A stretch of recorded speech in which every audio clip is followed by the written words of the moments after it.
Thank you, Chair. I can confirm you're live on YouTube. Thank you. Right. Can I thank members and officers and public for attending today's meeting, and can I wish you all a happy new year? Can I ask the Democratic Service Officer, please, to connect to a roll call of councillors just to check who's here? Thank you, Chair. Councillor Nota. Present. We have apologies from Councillor Barclay. Councillor Blunt. Present. Councillor Bubb. Present. Councillor Devi Parley. Present. Councillor Everett. Present. Councillor Linton. Present. Councillor Parish. Present. Councillor Rose. Present. Councillor Spikings. Present. Councillor Story. Present. Councillor Tyler. Present. Councillor De Wally. Present. And Councillor De Winton. Present. And Councillor Crofts, who's substituting today. Thank you. Yeah.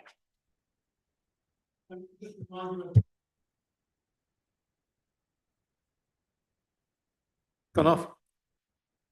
Just to remind you that the meeting is being recorded and streamed live via YouTube, and it will still be recording during breaks.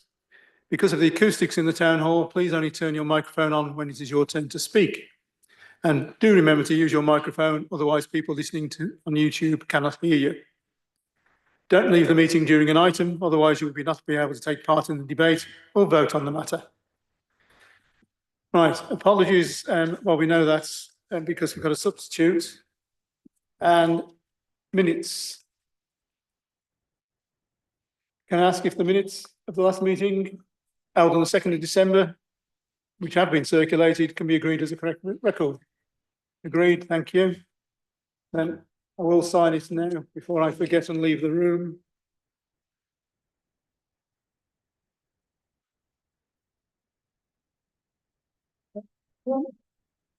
Declarations of interest. Any members got a declaration of interest? And those who are members of internal drainage boards are noted already.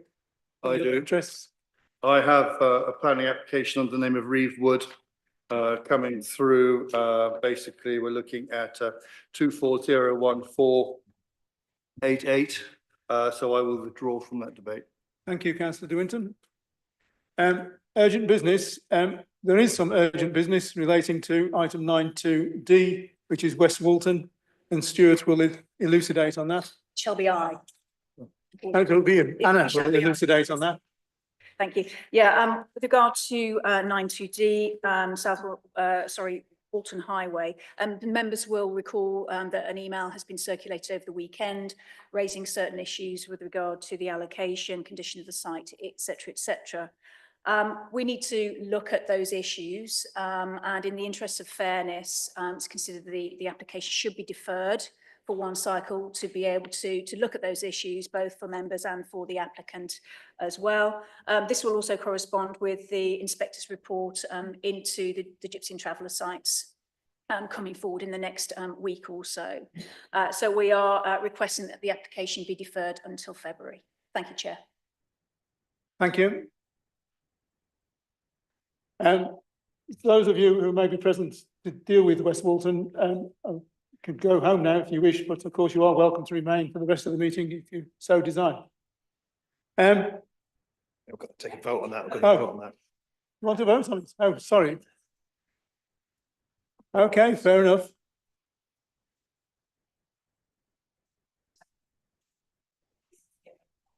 Thank you very much. Can you second that? Can we have show of hands, please? Okay, that's carried. Right. Chair's correspondence. Well, there have been a number of emails and so on, not just about West Walton, and I've passed those on to all relevant people. I have no other correspondence to reveal.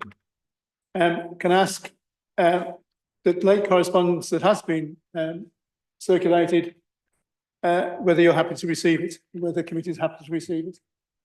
You're all happy to receive late correspondence? Agreed. Thank you. And we've now got an item on the agenda, section 106 update, and Hannah will introduce the report, and there is a speaker. Thank Thank you, Chair. There is late correspondence as well, which has been addressed relating to the issues around planning obligations. In terms of this report itself, what I'm seeking today is authorisation to continue to negotiate the Section 106 agreements, which is 3 agreements, the Framework Part A, Part B and site-specific 106 agreements for the Hopkins Homes application. As stated in the report, 2 of the 3 are virtually there. We've just got the final negotiation on the site-specifics application, but it hasn't been able to be completed by the 28th of December as originally thought. I can confirm that none of the planning obligations will change. They are all as per the original approval or resolution to approve back on the 28th of August. All I'm seeking to do is to continue negotiation so I can get it over the line and issue the permission in February. Thank you, Chair. Thank you. And we do have one speaker. Ask Councillor Kemp to come forward. Is Councillor Kemp here? Oh, right, okay.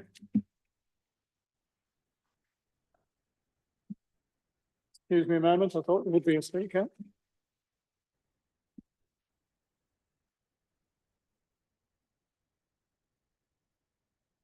Right. Is there anybody wish to debate this? Councillor Spikings? I listened very carefully to what Hannah said, and she said that they are negotiating on something. What? Because it's all very well reading this, what you've got down, and the planning application that we're sticking on seems to be C, which is the site-specific agreement to secure the pro-rata contributions set out in Table 1, affordable housing and GRAM's contributions. Now, I also read the late report. It says we seek authorisation to finalise and all the obligations cited remain unchanged. So what is the sticking point? Yeah, the sticking point effectively is legal words, is that, you know, obviously these are complicated agreements and they take time. And to be frank, you know, 4 months is actually quite tight for 3 complicated agreements such as this. So did you say 3 months? 4 months, sorry. Therefore, you know, we need to just continue to push on. We are virtually there. But unfortunately, you know, with these agreements, you've got to get people to sign. You've got to get people to agree the legalistic words as well. And there's, you know, various landowners and their associated solicitors who have to agree those words. Therefore, that is why I'm seeking authorisation to continue. What I don't want to see is in this with this wording, there's a wiggle room that they can extract themselves out of this, and that what we voted on is going to end up different because of what they're saying. So I have your assurances that if there is any change in this, that it comes back to us as a committee in fairness, because we voted on something and we agreed it. But what I don't want behind the scenes is, oh, hang on, we need to alter this now. Now, I'm also realising as well, we've got the new planning coming forward. Will that make any difference to this application, and can they reapply for anything? You mean the NPPF or the local plan? Yes. No, it's not going to make any difference. It's not. So the local plan obviously has been developed in accordance with the existing and we've developed those policies for the new local plan in accordance with the existing. You know, in terms of the NPPF is supportive of delivering housing. You know, there is no change to the obligations at all. It's the legal words that we're negotiating on now effectively to get it over the line. Thank you, Councillor Spikings. I did seek the same assurances before this meeting as well, so I'm convinced that what Hannah says is correct. Councillor Diwali, next. Thank you, Chair. Councillor Spikings has covered most of what I was going to ask, so well done. Well, thank you. Can we just have assurances that there will be no changes to the West Winch Housing Access Road trigger point for the number of houses? And no change. There are no changes to everything you see in that committee report on the 28th of August is taken through to these legal agreements, including the trigger point for the road itself. Thank you. And just one last point, paragraph 3.1 on page 8, you refer to giving the option to extend that month if reasonable progress has been made, and to refuse if no progress has been made. But there is some wiggle room between no progress and reasonable progress. So just the question is really, if any progress has been made, does that mean that there will be expectation to extend beyond the month? Thank you. I'm anticipating, which is why I've given the date of the 6th of February, which ties in with the, the programme for the Westwich Housing Access Road, that the agreements will be completed by then. If not, they will be in circulation for signing, which is why I'm seeking that, authority that if we're virtually there and they're out for signing, that we can continue. Thank you, Chair. Thank you. I'll just respond as well to that. It's in that what you've just quoted, Councillor Diwali. It says reasonable progress has been made, and then it's an IE rather than an EG. And the IE, that is documents being finalised and or out for signature. So it's not an option. That's what it means by progress having been made. Sorry, Councillor De Winton. No, Councillor Blunt first. Sorry. I'm supporting the extension. I've no problem with that. I'm just concerned that I don't want this to become the norm. I think it's important that it's within our rules. If you fail to do your agreement, it's refused. I think that's what is important, that we continue with this. If this is going to be a bigger issue going forward, then I think we need to discuss it as a matter of policy at some point. Yeah, thank you, Chair. I think we've previously said that sometimes you just cannot get them done within 4 months because they're out for signing. You've got to send them, But the fact of the matter is, even if we refused it and it was virtually there and we took it to appeal, it would kind of be unreasonable. We'd be looking at significant costs. If we took an application or refused an application on the basis that it failed to be designed but agreed by everybody. It's that balance to be had where there are certainly matters that it just hasn't progressed at all, and the obligations are absolutely paramount for the application to proceed. Then it's reasonable to to refuse the application there and then. However, in these kind of circumstances, where you've got complicated matters, you've got multiple landowners for which we have on these, it's certainly reasonable to take it over. In terms of going forward, I've said previously that we may look to extend up to 6 months, give more time. But we should be negotiating a lot earlier in agreements now, and instructing a lot earlier within the process. Thank you, Chair. Yes. Just come back on that. I appreciate that, and we mustn't interfere and must not sort of cause a problem for the applicant. I am concerned where the applicant doesn't do their piece, their side of the bargain. I can assure you in this case, the applicant's doing lots along with the landowners doing lots, and we have been driving these matters as well. But, they are complicated agreements. Councillor De Winton. Thank you, Chair. Bearing in mind how long this planning application has been going on for in its gestation, and the very fact that we gave it our consent in August. And don't take this personally, Stephen, but I must say I get fed up with dancing to the timetable of lawyers, and I've in business and everything. You always find there's a delay, never with the parties, it's always with the lawyers, and I do not. And frankly, there are the schedules are laid out for a reason, because that's what it's found to be reasonable. My proposal is basically we give them 2 months from this date, and if it hasn't been sorted out by then, we refuse them. Chair, if I may, I think, we've got sufficient flexibility within the existing recommendation to take it over if we need to. I take the point on the 2 months, but we also need to keep to the timescale of the Westwich Housing Access Road programme as well. So, and that is why this recommendation is built as it is. But my point is, though, if I may, is 1 month enough? You've asked for 1 month. I've asked for 1 month plus. But if you notice within the recommendation, I've asked until the 6th of February, and if agreements are in circulation, it's not quite signed by the 6th of February, that we can continue to ensure that. Well, that's why I'm offering you 2 months. I understand that, but I think we also need to look at the Westwich Housing Access Road and their timing as well. Anyone else? Councillor Story. Yeah, Good morning, Chairman.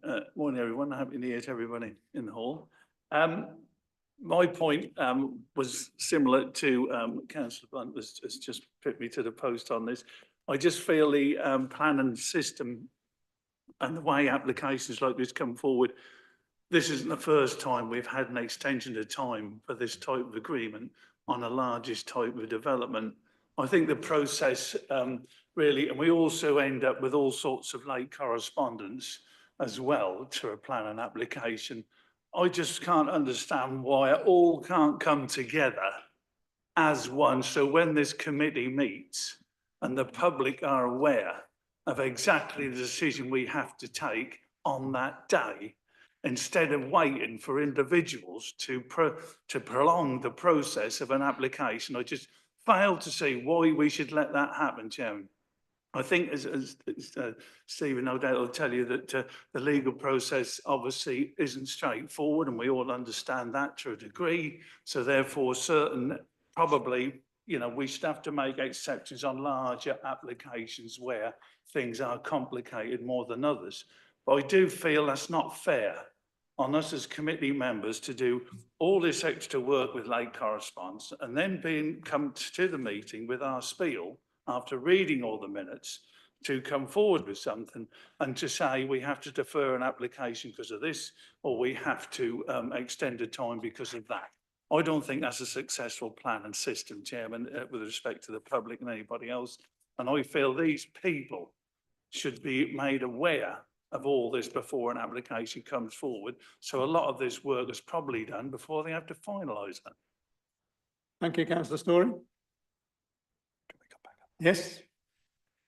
Yeah, the difficulty is that we publish our report and then people often react to that, and that's what happens. So we'll do it with our deadlines, and then you'll read that report, you know, objectors, applicants, and say, hang on a minute, that's not right, or that's not emphasised enough, whatever. And that's why we have to have, I don't think you can avoid it, the late correspondence. Obviously, what happened this weekend with things coming through is you know, not helpful, but it is really important for the long-term decision that you have all the information in front of you when you make a decision. I'm afraid it's just the nature of the beast, as it were. And yeah, I understand where you're coming from on that, but I don't think there's much we can do about it. What's more important is that you have all the information so you make a proper decision.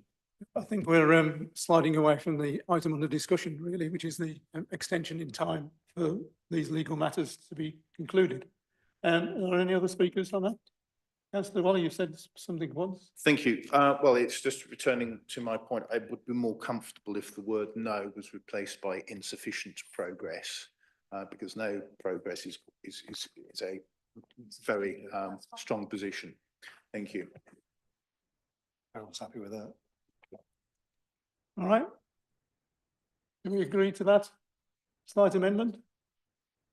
Any comments on that? No? Oh, can I have a show of hands if you wish?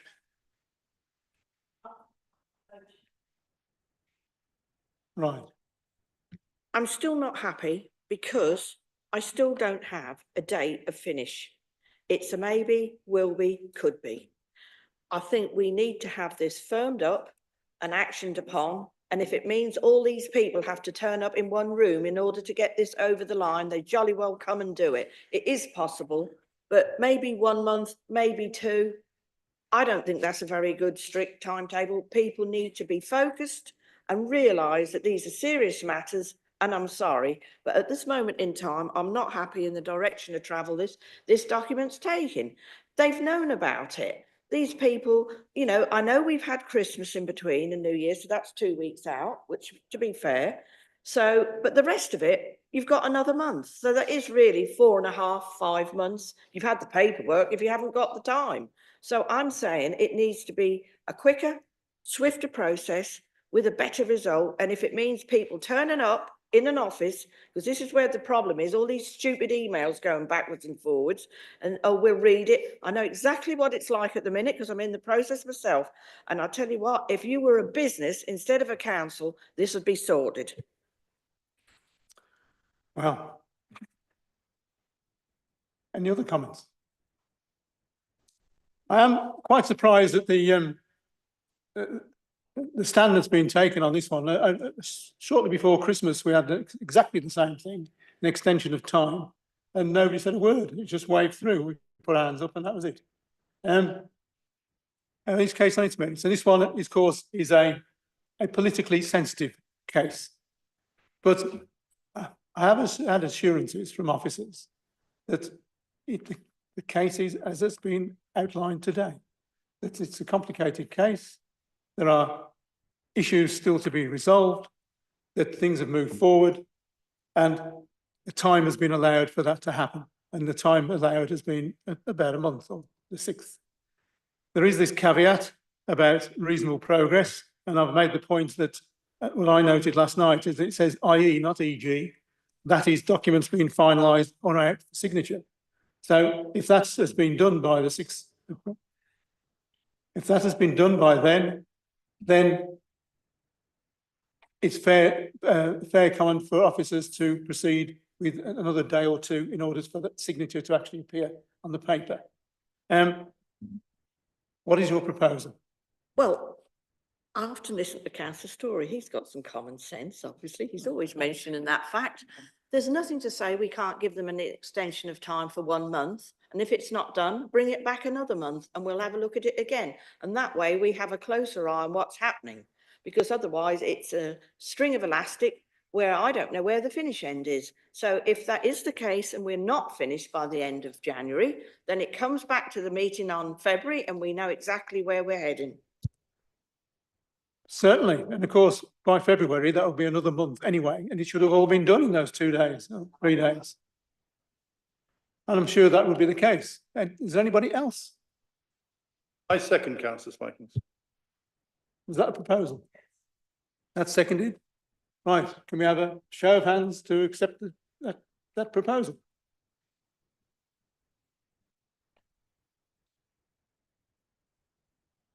All right.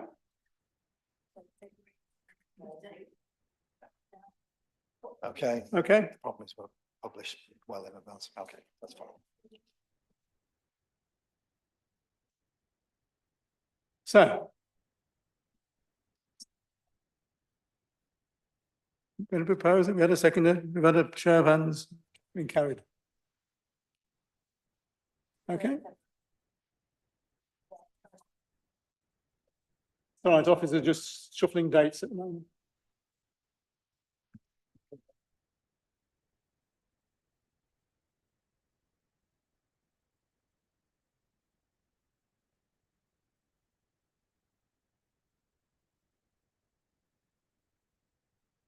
Right, can we now move on? And we have the first. Sorry, have you finished there now? Yeah, we're ready to move on. Oh, we're now moving on to the first actual application, and that is 91A, which is Pentney. It's a deferred application that was looked at about a year ago, first of all. So over to the officer concerned, please.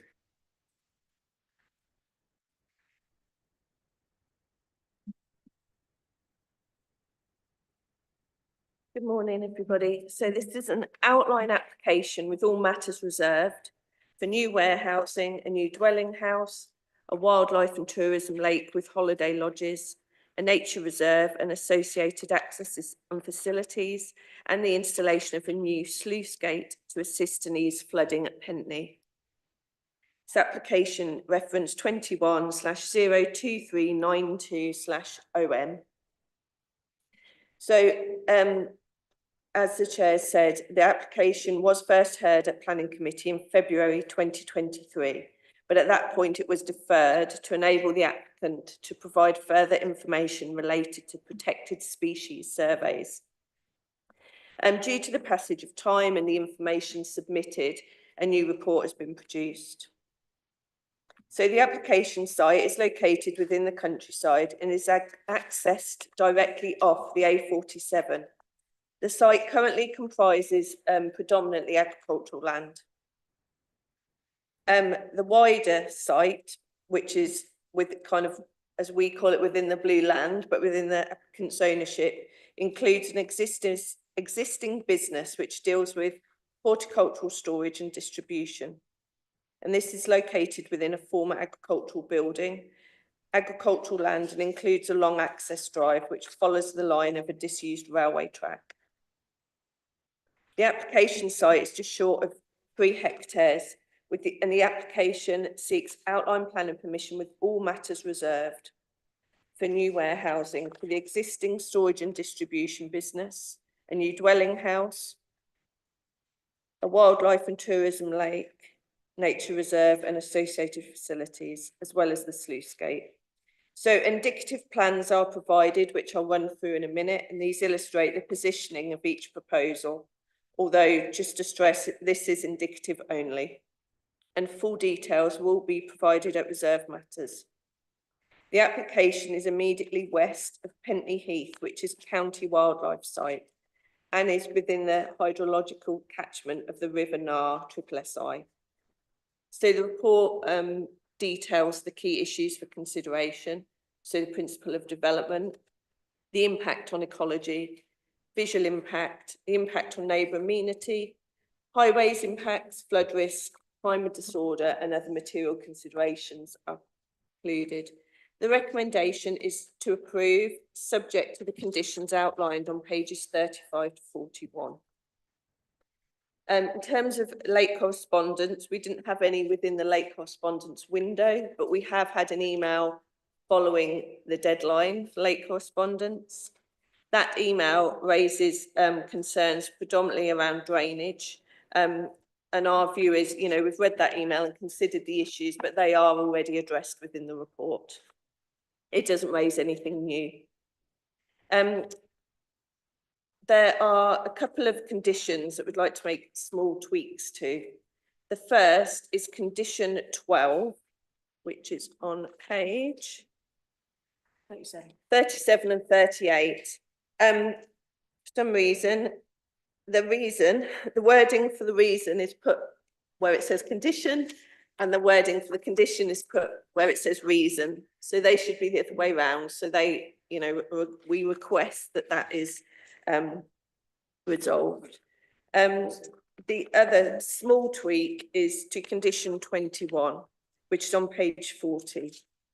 This is a condition to ensure that an existing access will be stopped, will be blocked up, and just so the access will be off the A47.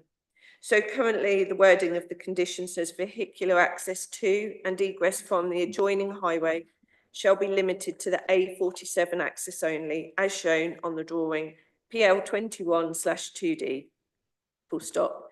Any other access or egress from the development with Pentney Lane shall be permanently closed in accordance with a detailed scheme to be agreed. We'd like to add there in writing with the local planning authority.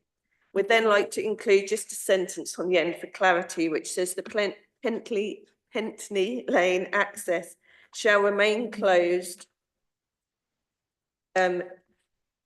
thereafter, sorry, I'm trying to, thereafter in perpetuity. So it's just to add that last sentence, the Pentney Lane access shall remain closed thereafter in perpetuity. So I'd just like to run through the slides with you.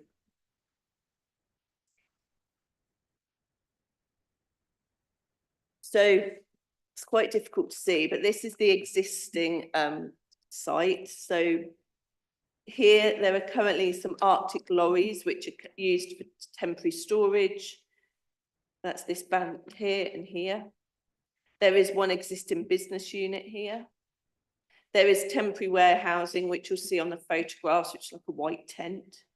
And this grey box here, permission has previously been granted for a warehouse. And that is an extant consent. So this is an indicative layout. So I'm trying to explain in case you can't see the text. There's an existing mature hedgerow along the top here. There'll be additional native planting and trees. The proposal is to remove some of these existing business units.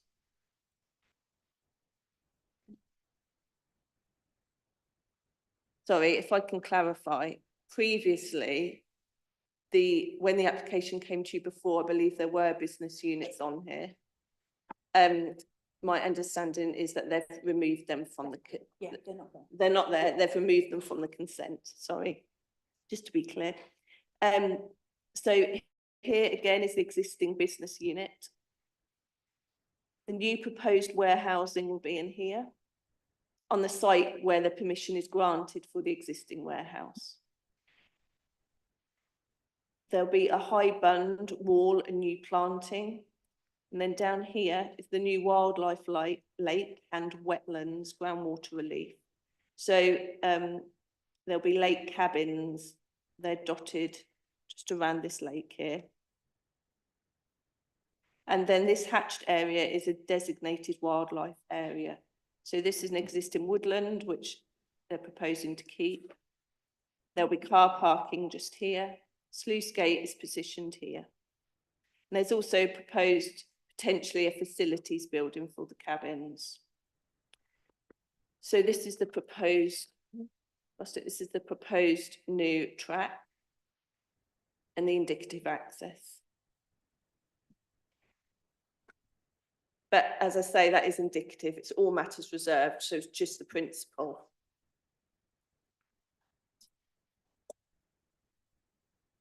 This shows the drainage. So there is a ditch running north, and the ditch kind of runs alongside here, and then there's drainage here.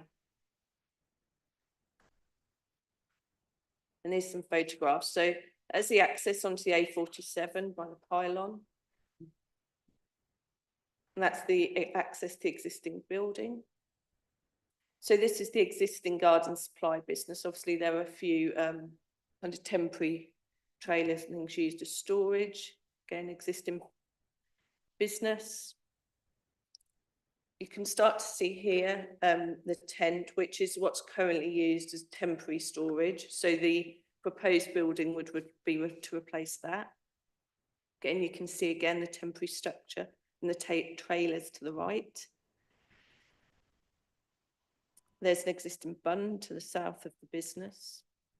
And there you go, you can see that bund again. So this is standing from the south, standing on the former railway line, looking across the site. So the proposed new access to the holiday site would be on the left-hand side, adjacent to the county wildlife site. Proposed new access. Proposed holiday site is to the right, the county wildlife site is to the left. Proposed holiday site, and now we're going to scan around kind of that field. The lake will be in the middle there. Again, now we've gone kind of looking back. So the holiday use will be in the immediate foreground of the photograph and the business behind. So I just wanted to go back and show you on the maps where the county wildlife site is, so you have the context. So the county wildlife site. Just let me check on my notes. On slide 4. Yeah, county wildlife site is on this land here, isn't it? Point. This. Yeah. Later pointer. There you go. Oh, county wildlife site is here, so it's adjacent to the site, adjacent to the holiday use. So some of those photographs, we were kind of in this location here, looking with the county wildlife site on one side and the proposed holiday site on the other. So yeah, the application is recommended for approval, subject to the conditions as outlined. Thank you. Thank you. We have 2 speakers. The first one is can I call Dr. John Lyons forward, please?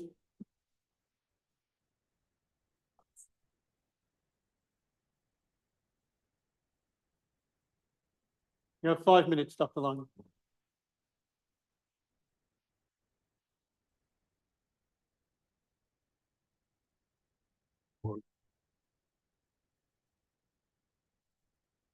You'll have to apologise. I'll apologise for waiting for a while while I get my act together.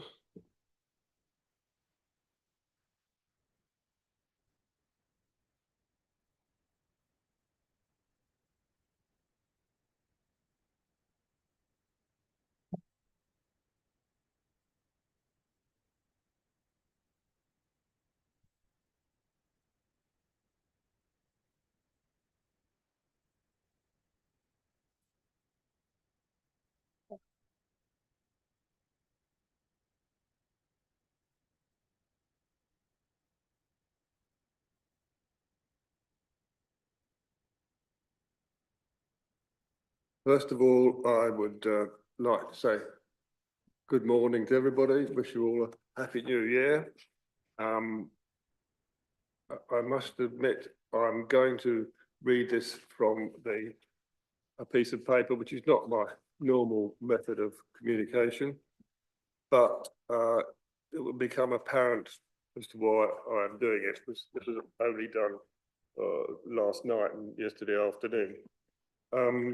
I need to put my spectacles on as well, see what I'm doing.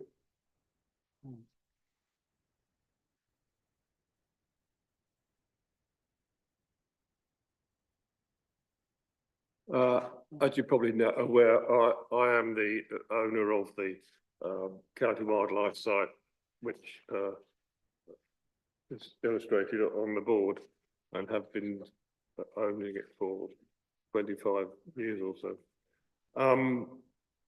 As I say, I apologise for reading off the notes, but a piece in the Lynn News and Advertiser, which I read at the weekend, concerning the meeting, and realising the whole thing seemed to be a fait accompli, and this has led to a change in my approach to my allotted 5 minutes, thus enabling a redrafting over the weekend. My initial approach was to elaborate on the importance of the heath, possible threats to it, pardon me, as it has been an area of uncultivated land, lowland heath, since probably the clearance in the Bronze Ages, some 3,000 years ago. It has vulnerable species, heather, waxcap fungi, flora, great crested newts, natterers bats in colonies. There was 13 in there when we had it looked at quite recently. Water voles, butterflies, moths, etc., are all well documented and recorded by the local recorders over the last 20 odd years. There's also an issue of the foul water, which is well documented. My current approach really, first of all, concerns Oaklands. The relationship, or probably more correctly, the non-relationship with the owner, Kerry Ward, which has been difficult over the years, really deteriorating significantly over the dispute he had with the National Grid during the 2011, when they refused access to the pylon on the heath, which at the time was via his land. He did this at the last moment, and I had to allow access to the tower through the heath via Pentney Lane, while the National Grid lawyers dealt with the dispute. Incidentally, I've never been approached by Lee Ward regarding the development, and indeed never met him. Considering local support, again, more realistically, non-support, I have dealt with the Pentney Parish Council, at best lukewarm in their response to the issues. You know, I doubt aware of the situation there. There has been little or no support from the general public of the area, who seem happy to embrace more log cabins and leisure facilities to add to Pentney Lakes, where, as a committee are aware, the individual cabin owners are all trying to overturn the restricted residency rules. Incidentally, I was involved with similar meetings, not so grand as this, many years ago.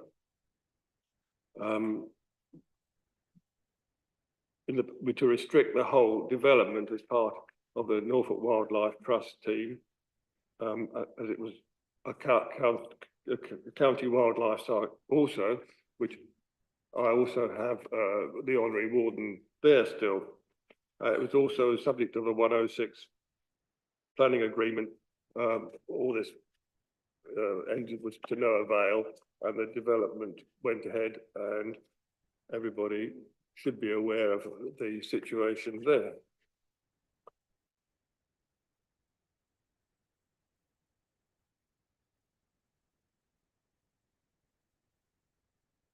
current situation, as well as the above development, there is Woodland Resort, and Spa almost opposite the Heath, across the A47. Thank you.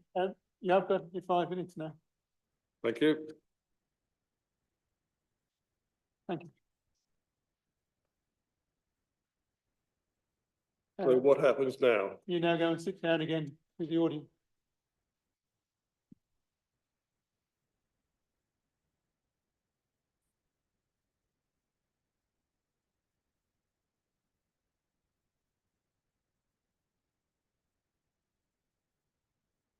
Right.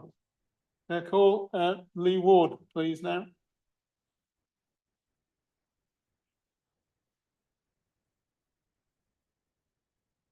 Thank you. Good morning. Happy New Year, everybody.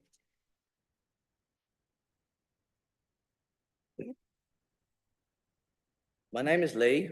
Me and my family have been running our business for over 15 years when we moved the business to Pentney on a property my dad owned. We are an online horticultural supplier, sending gardening supplies nationwide to commercial growers, schools, allotments and charities, as well as home gardeners. We operate from a barn and many containers and lorry units full of stock because we're desperate for more warehousing. We do not want to relocate as it's not cost effective and we absolutely love the area.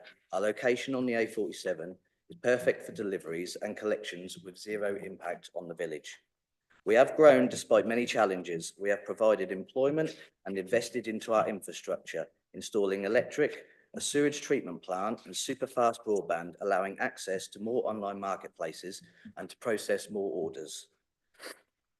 We are ready to operate to our full potential in the UK and expand into overseas markets, creating up to 20 jobs in different areas, skilled and unskilled, with priority given to local applicants. This application enables flood and drought measures for the village. The parish council asked us for help following extreme rainfall a few years ago, which flooded the business and local business and residential properties at our end of the village and caused the first ever house in Pentney to flood inside. We dug a new ditch, which helped, but our plan goes much further and enables a long-term solution for future floods with further ditches, a holding pond and an automated sluice gate controlling the level of the water in the area, which will benefit local properties and the neighbouring CWS. There are concerns about the CWS, but we will have no impact on the site, only improvements by controlling the water level, adding new wildlife corridors, connecting more safe routes for wildlife through our countryside. We are adding to the wildlife massively, planting hundreds of trees and have measures for minimal noise and light pollution. The Environment Agency, Natural England and the Drainage Board are all happy with our proposal to handle surface and foul water by treating it on site before discharging. Only treated water will enter the lake and ditches. A hydrologist has confirmed we will have no adverse impact on the SSI River Nar, satisfying concerns from the Wildlife Trust. I would like to thank the committee for the previous extension and allowing me the time to commission a full wildlife report. We have teamed up with a local ecologist from Potrow who has vast experience in the area and intends to work with us throughout the project and has visited the CWS site. The report is made up of 23 surveys throughout the year, which will aid our wildlife structure and plan moving forward, adapting our wilding plan to the best potential, giving us an estimated 160% increase in wildlife activity. Wildlife is our main attraction. This is not just a business to us. This is our passion, where we spend most of our time 7 days a week, growing the business we love and enjoying the environment we are so privileged to live in. This application enables me, my wife and children who all work for the company to live on site and to save time and focus more on the business. We have worked hard to engage with the residents and parish council to make this application work for everyone, which is why no one who lives in the area has objected. It will also provide extra security to our site, which has suffered theft and vandalism in recent years. This application gives us the space we need to grow, help fund the build and to diversify our income, allowing growth and to have long-term stability during future economic ups and downs, and to secure our business in Pentney for future generations. We want the opportunity to grow our business, provide for the local community, create jobs, and continue our passion for rural enterprise. Thank you for your time. Thank you.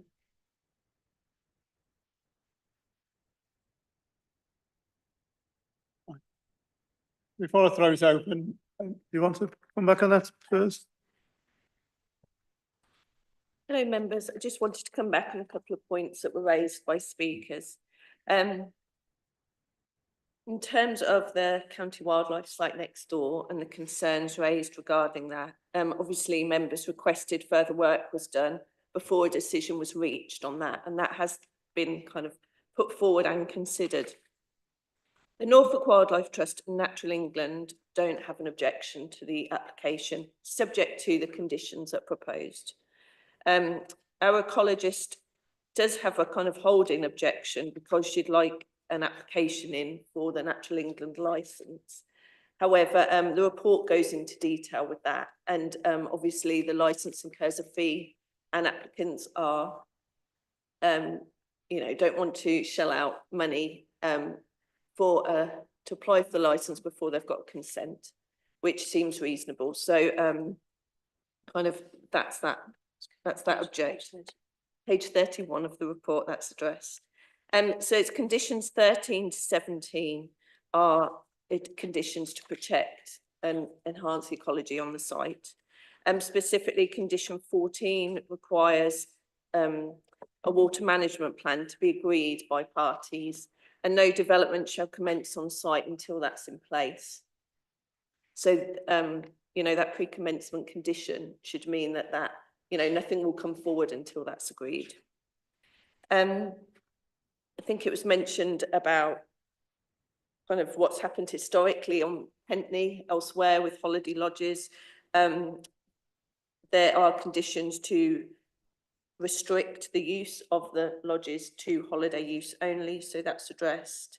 In terms of the provision of the sluice and the drainage, that is not a planning requirement, so it's not been able to be considered in the planning balance as such, but it's obviously relevant. But there are full drainage conditions attached to consent. So once we get full details, the drainage would be required at that stage.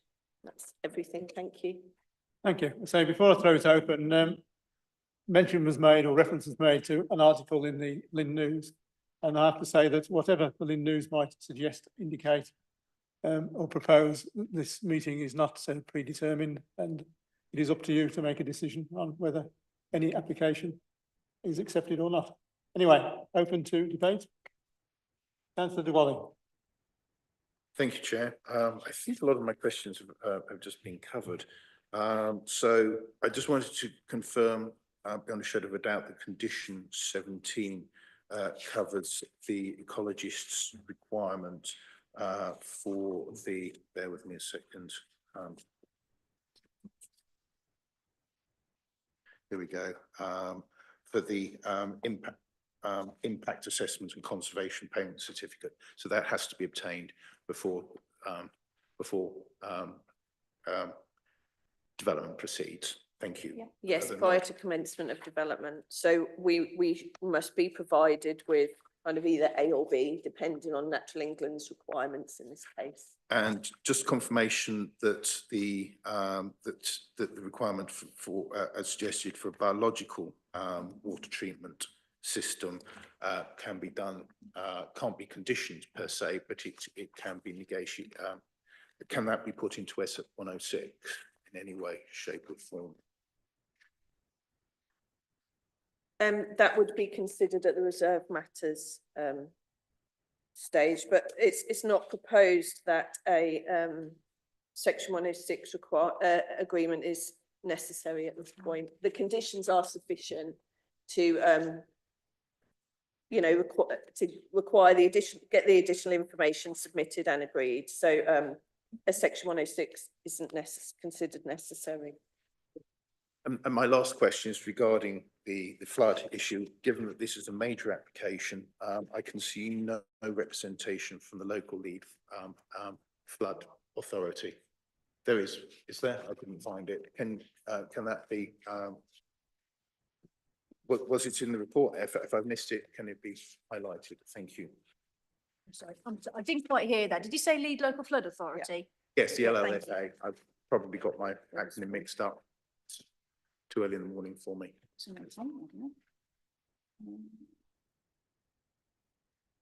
So we were just checking, so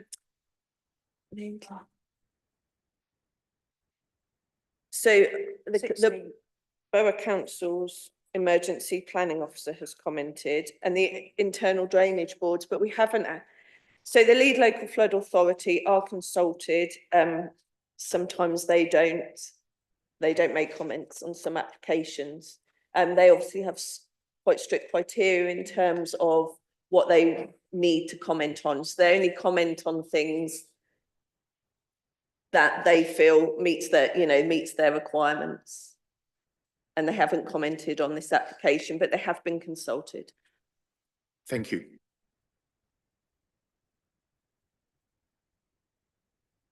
Thank you. 3 questions. This nature reserve is to be open to the public. Yes, is it general public can just wander in as they choose?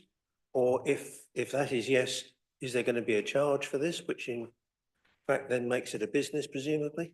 And the other thing is the integrity of the old railway line being protected? Because there's a movement to sometimes reopen these, and I was under the impression that certainly at county level, they were keen to preserve railway lines. And I'm not sure from what I've seen whether this is the case in this one. In terms of general public, obviously, there will be general public within the site. I think the detail of how the site would operate will come forward as part of the reserve matters. I don't think, my understanding is that the proposal is not to be generally open to the public to kind of wander around, take dogs for a walk or things, but I don't, it's probably something that would come forward as part of the reserve matters. Obviously it will be accessible to the general public, but I should think from a security point of view and also for people holidaying there, the business owners would have to find that balance. In terms of the railway line, this is covered within the report. So if you could just bear with me a second. It is not a protected, there are certain railway lines that have been protected so that they could use that route for some form of pedestrian or vehicle movement moving forward. This part of the route has not been protected. If you just bear with me, I'll just find it. Yeah, I'll just cover that point. I mean, it's covered by policy DM13 of the site allocations plan, and they're quite specific in terms of the protected routes: Kings Lynn Harbour Junction to Saddlebow, Kings Lynn East Curve, Kings Lynn Docks Branks to Alexandra Dock and Bentinck Dock, Denver to Whittington, Kings Lynn to Hunstanton, and part of the former Kings Lynn to the Fakenham line route from the West Winch Growth area to the Borsey, Lesiot Countryside and Sports and Recreation area. This is not a protected line. Thank you. I've just found it in the report, just for clarity. So it's page 34. As Hannah said, it's not a protected route within policy DM13. Also, this is an indicative plan only. It does not indicate development on the track, but it would be necessary to cross it. And it is obviously within close proximity, but as it's not a protected route, there's no reason policy-wise why we would, refuse the application on that basis.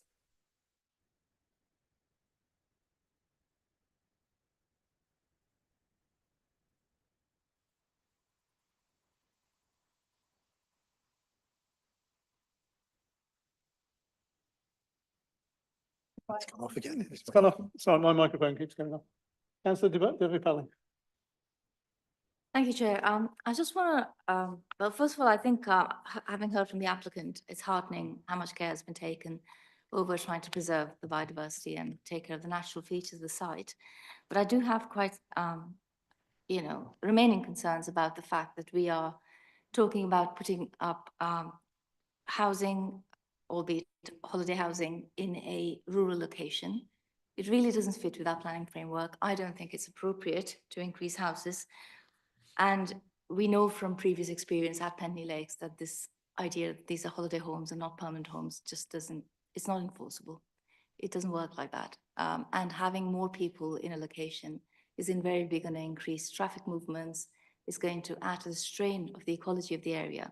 So on the one hand, while I very much want to support their intention to renovate the warehousing and for the family to live there, I'm not keen on the holiday lodges. And because we can't separate the application, I'm inclined to actually vote against it because I don't think it's right. We have previously refused similar applications, and I think we need to be consistent. I don't think there's any benefit to the local area from having holiday lodges there. Thank you. Thank you, Councillor Debbie Pye. Right, I was going to speak, but Councillor Spikings, I'll let you speak. Thank you. Well, having visited the site when it first came in, we were very interested to walk around it and see what the family were proposing. And that was why, with our deliberations, we decided to defer it to come along and get more information regarding the ecological and the water courses and everything like that. This family is to be really commended for the hard work and passing on for generations to what it is to work hard in a rural area to get a niche market.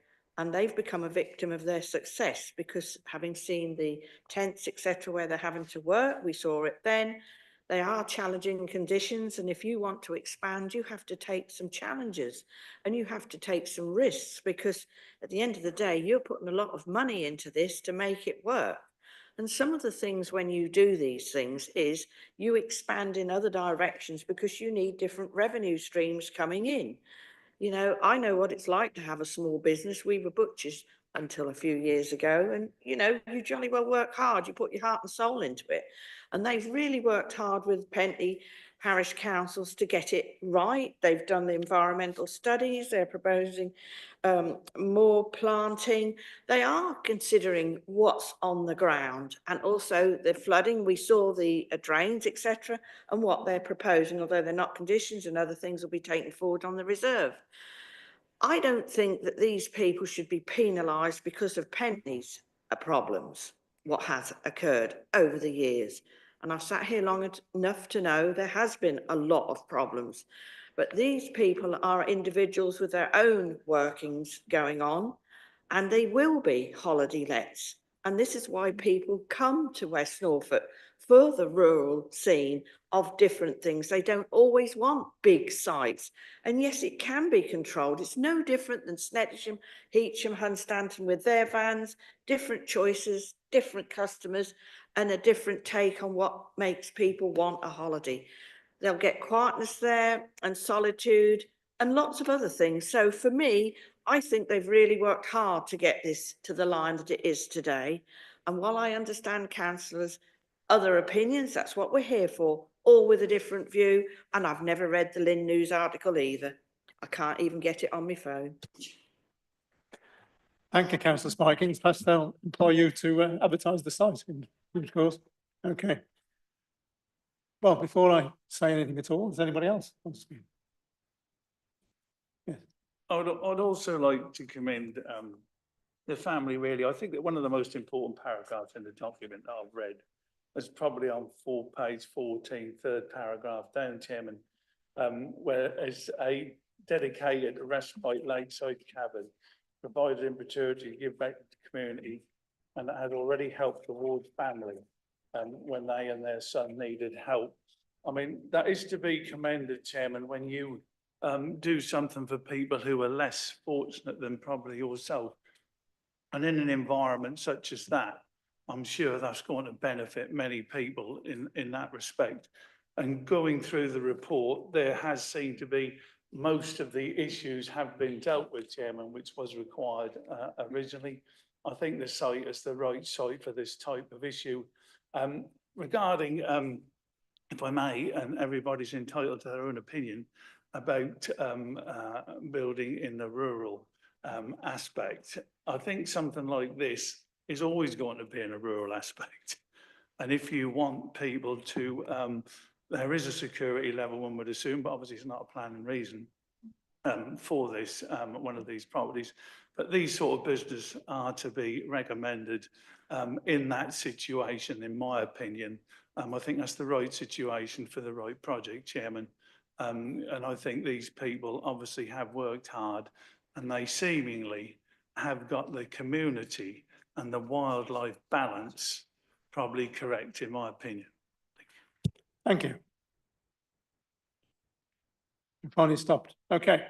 Well, several things to comment on. The principle of development on page 23, the opening paragraph, reads like a suggestion for refusal, really, but then it is expanded upon and caveated in several pages after that.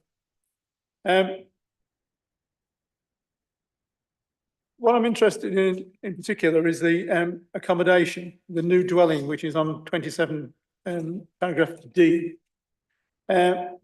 It's pointed out, which it's normally that any new dwelling associated with a business in the countryside is provided by a caravan or other temporary accommodation for 3 years, just to demonstrate that there is a need for the new dwelling.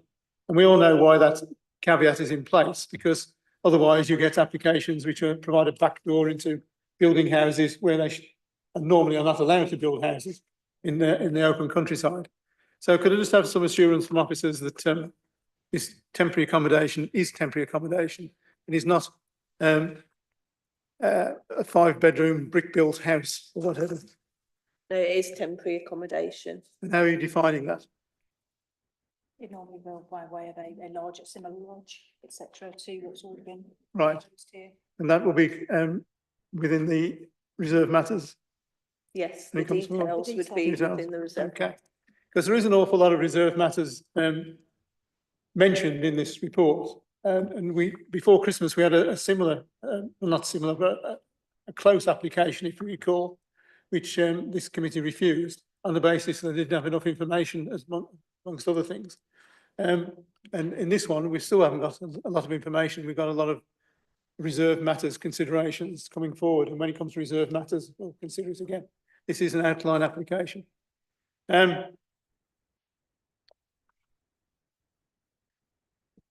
I think we've been told that the senior ecologist's objection has been covered in a suitable condition, so that the licensing arrangements that have to be purchased will be done before anything else goes forward. So that's important. That's condition 19. I've just been whispered at.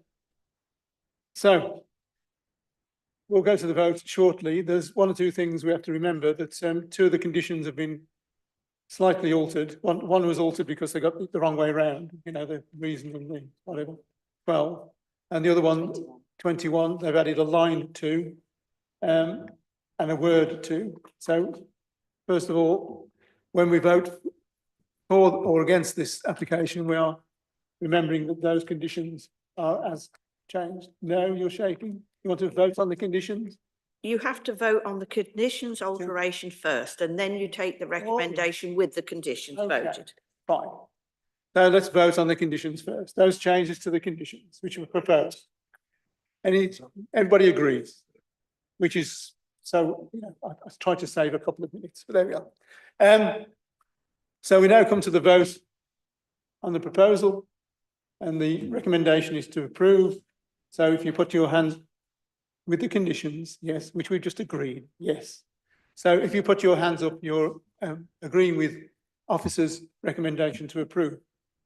So we'll take a vote on that. Can we take a normal vote? Yes, take a normal vote. Councillor Nota. For. Councillor Blunt. For. Councillor Bubb. For. Councillor Debbie Parley. For. Councillor Everett. For. Councillor Linton. For. Councillor Parish. For. Councillor Rose. For. Councillor Spikings. For. Councillor Story. Councillor Tyler. For. Councillor Dwally. For. Councillor De Winton. For. And Councillor Crofts. For. Yeah, that was carried unanimously. Thank you. We're now having a short break, 10 minutes. So you're back at back at 11:45.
Yeah.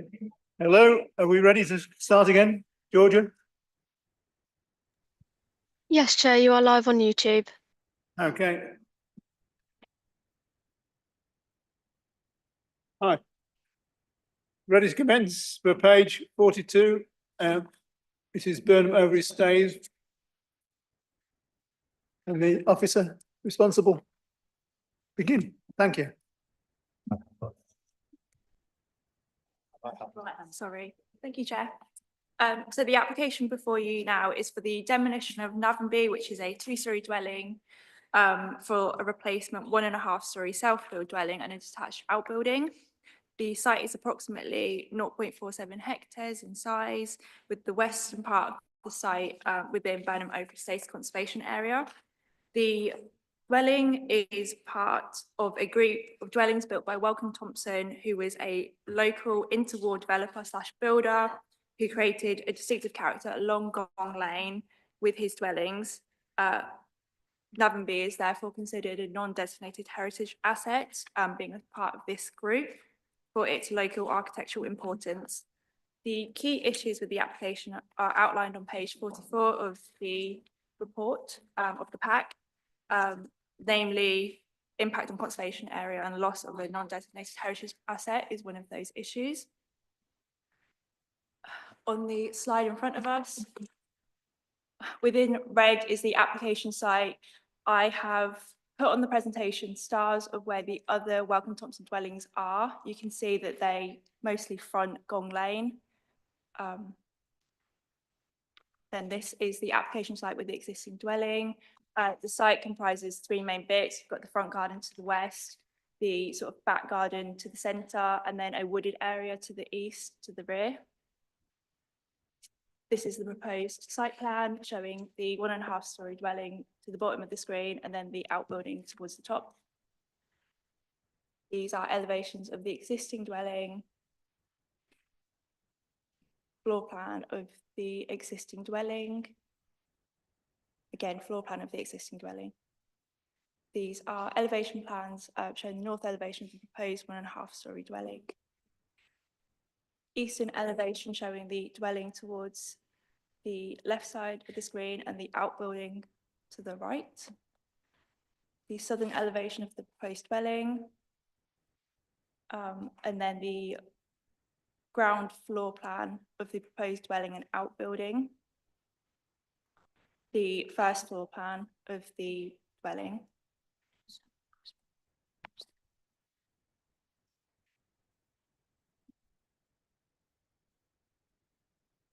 These are some more elevation plans showing the west elevation of the dwelling here and then the outbuilding here. These are, again, elevation plans looking south into the site, showing the roof of the dwelling. And then these are north elevation plans of the outbuilding. This is the view looking south up Gong Lane, so you can start seeing here the distinctive character of the Wellcome Thompson buildings. Again, looking north up Gong Lane at the Three Sisters. This is south up Gong Lane at the boundary wall of Navenby. North up Gong Lane. East from Gong Lane, looking at Navenby in the distance here. Gong Cottage and Glebe Cottage. They're roughly here and here. East at Navenby's existing boundary wall and their garage here. North up Glebe Lane, which is the access into the application site. Northeast up Glebe Lane. Rear entrance of the application site along Glebe Lane. Into the application site within the wooded area. Again, in the east of the site, up the access track. Along the east boundary at Glebe Lane. Again, up the access track towards the dwelling. West towards the dwelling house itself. The rear elevation of Navenby currently. Towards the south boundary with East Cottage in the background here. And then looking at the rear garden where you can see it's quite heavily planted. views to the north boundary and existing outbuilding and the dwelling here. Views of the front and side elevation of Navenby, the front elevation of Navenby, the front of Navenby looking south towards Gone Cottage, which you can see here, along the northwest boundary with Eastcote in the background here, within the front garden of Navenby. Again, just a different view of the front garden. And then the southern boundary with Gone Cottage in the background again, looking east with East Cottage this time in the background and Navenby here. South elevation of Navenby, and there were late representations received on the application, a third-party comment in support, which was mistakenly badged as an objection on public access. There were also 2 late representations in support of the application, but these are addressed in the report. The application is recommended for refusal as the proposed development will result in the demolition and total loss of a non-designated heritage asset within the conservation area, ultimately altering the character of the conservation area with limited public benefit resulting from the scheme. The conservation officer is here today to answer any questions the committee might have in regards to this. Thank you. Thank you, Eleanor. We have one speaker. Can I call Mr. Dominic Edmonds to the chair, please?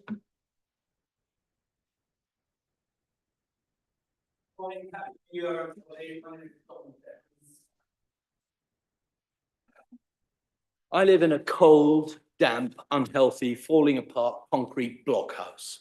All I want is a warm, comfortable, eco-friendly home in which to grow old and stay an active member of my village community. Keeping beehives, supplying honey to the pub and local shops, chairing the village hall committee and helping organise the fete. Award-winning architects have designed a replacement house for me. It meets or exceeds standards for sustainability, energy efficiency and accessibility. However, the planners advise refusal. Why? Because the conservation officer recently chanced upon a romanticised, rather inaccurate article by a local poet published in the EDP 20 years ago, recounting how back in the 1930s, a jobbing fisherman come builder named Welcome Thompson made a quick buck by throwing up a clutch of poorly designed buildings on shallow foundations with cheap substandard materials. Based on such flimsy evidence and without even coming to inspect it, she asserts that my ugly mishmash of a house is a heritage asset with a value as part of a group by a poor quality builder. From the public comments, you can see that villagers find this conclusion both baffling and ridiculous. No one consulted us, per the PPG, before labelling these buildings as heritage assets. Villagers know that they are badly built, freezing cold, and only fit for summertime use. What the village really needs are full-time residents in livable houses. No one objects to my proposal. Dozens of villagers have registered support, including my friend Sally Festing, author of that article that the conservation claims as new evidence. Sally calls my house badly built and ugly to boot. She supports demolition and points out that there are better, clearly visible examples within the conservation area. Navenby is not visible from the road. Immediate neighbours who can see it are only too happy for me to knock it down, as are several Thompson descendants living nearby. No one should be condemned to live in substandard buildings just because it was built by a minor local character, nor forced to waste stupid amounts of money on carbon-intensive materials, attempting and failing to bring it up to modern standards. If you turn me down today, and if, despite the planning inspectorate precedent of 2021, I lose the subsequent appeal, Navenby could end up like other such houses, bought by second homeowners, patched up to a subjective taste of the conservation officer, used for a few weeks every summer, making little contribution to village life and economy. Clearly, this is not what conservation is for. A village dies without community of people living in it year-round. Which is more important, brutish concrete blocks or living people? Thank you. Thank you very much. Slides I forgot to tell you. No. Well,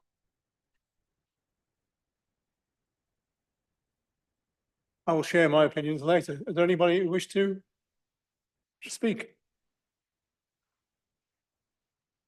No? Mark, who was it?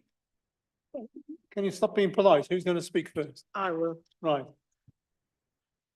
No, I'm not. Well, I certainly listened to the speaker, who I presume is the owner of this property. But one of the problems is of having a conservation area are what makes up a conservation area. And it is all of these different intertwining dwellings that make the end picture.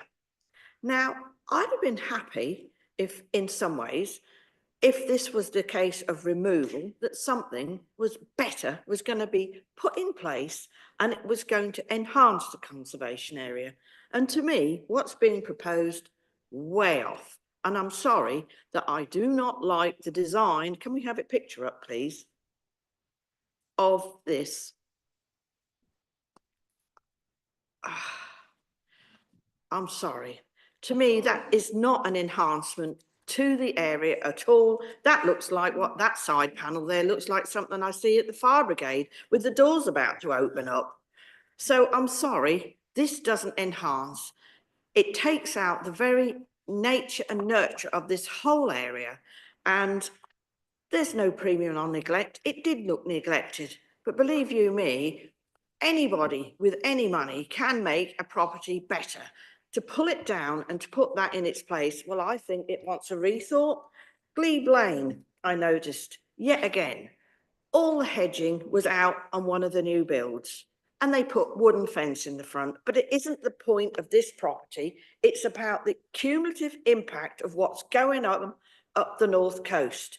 And somewhere you have to say, is this right for this area, for this particular one?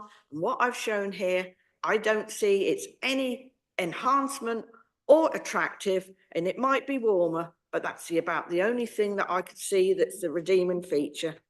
Sorry, but for me, the recommendation is the right one, and see what others think. I'm glad it's your view, right? Councillor Dwelling. Thank you, Chair. First of all, I'd like to commend the applicant for putting forward a passive house scheme. I wish we could see more of them. Unfortunately for me, that is the only saving grace of this application. I would also like to commend our conservation officer, who does support our local non-designated heritage assets and will stand out and be counted for it. And for that, I am hugely grateful. So I will be supporting refusal. Thank you. Councillor De Winton. Thank you. Well, we're going to have a divergence of opinion here today.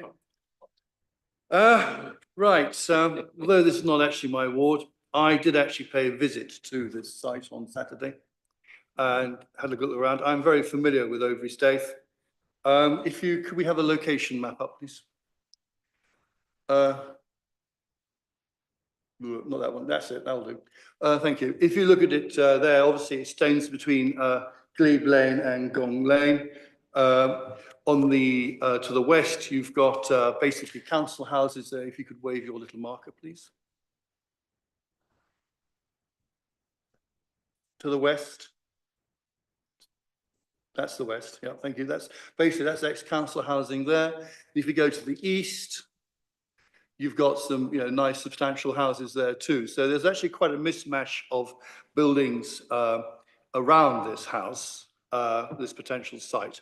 The site itself is very wooded, which actually for that location, although I don't think that the design is a million miles out for a wooded location. But there again, I don't know if this is a conflict of interest or not, but I actually employ Welcome Thompson's great-great-granddaughter. And when this came up, I thought, oh, Welcome Thompson, I'll find out a bit about him. And there were two builders in Overy Staithe between the wars. There was Welcome Thompson and Scholes, and they basically did the building around.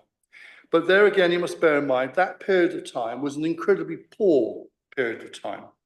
The economy basically relied on agriculture at its very most basic level, and also fishing, again, at its most basic level. So basically to achieve the breeze block look, they went down to the beach and they barrowed off ballast and they made their blocks to build their houses. That's how they did it. It was a cheap way of doing it. Same way flints, we all get excited about flint. Well, flints were basically picked off the fields. The flints belonged to the landowners. If you weren't a landowner, you didn't have the flints. Therefore, you couldn't use the flints to build the cottages. It's quite simple.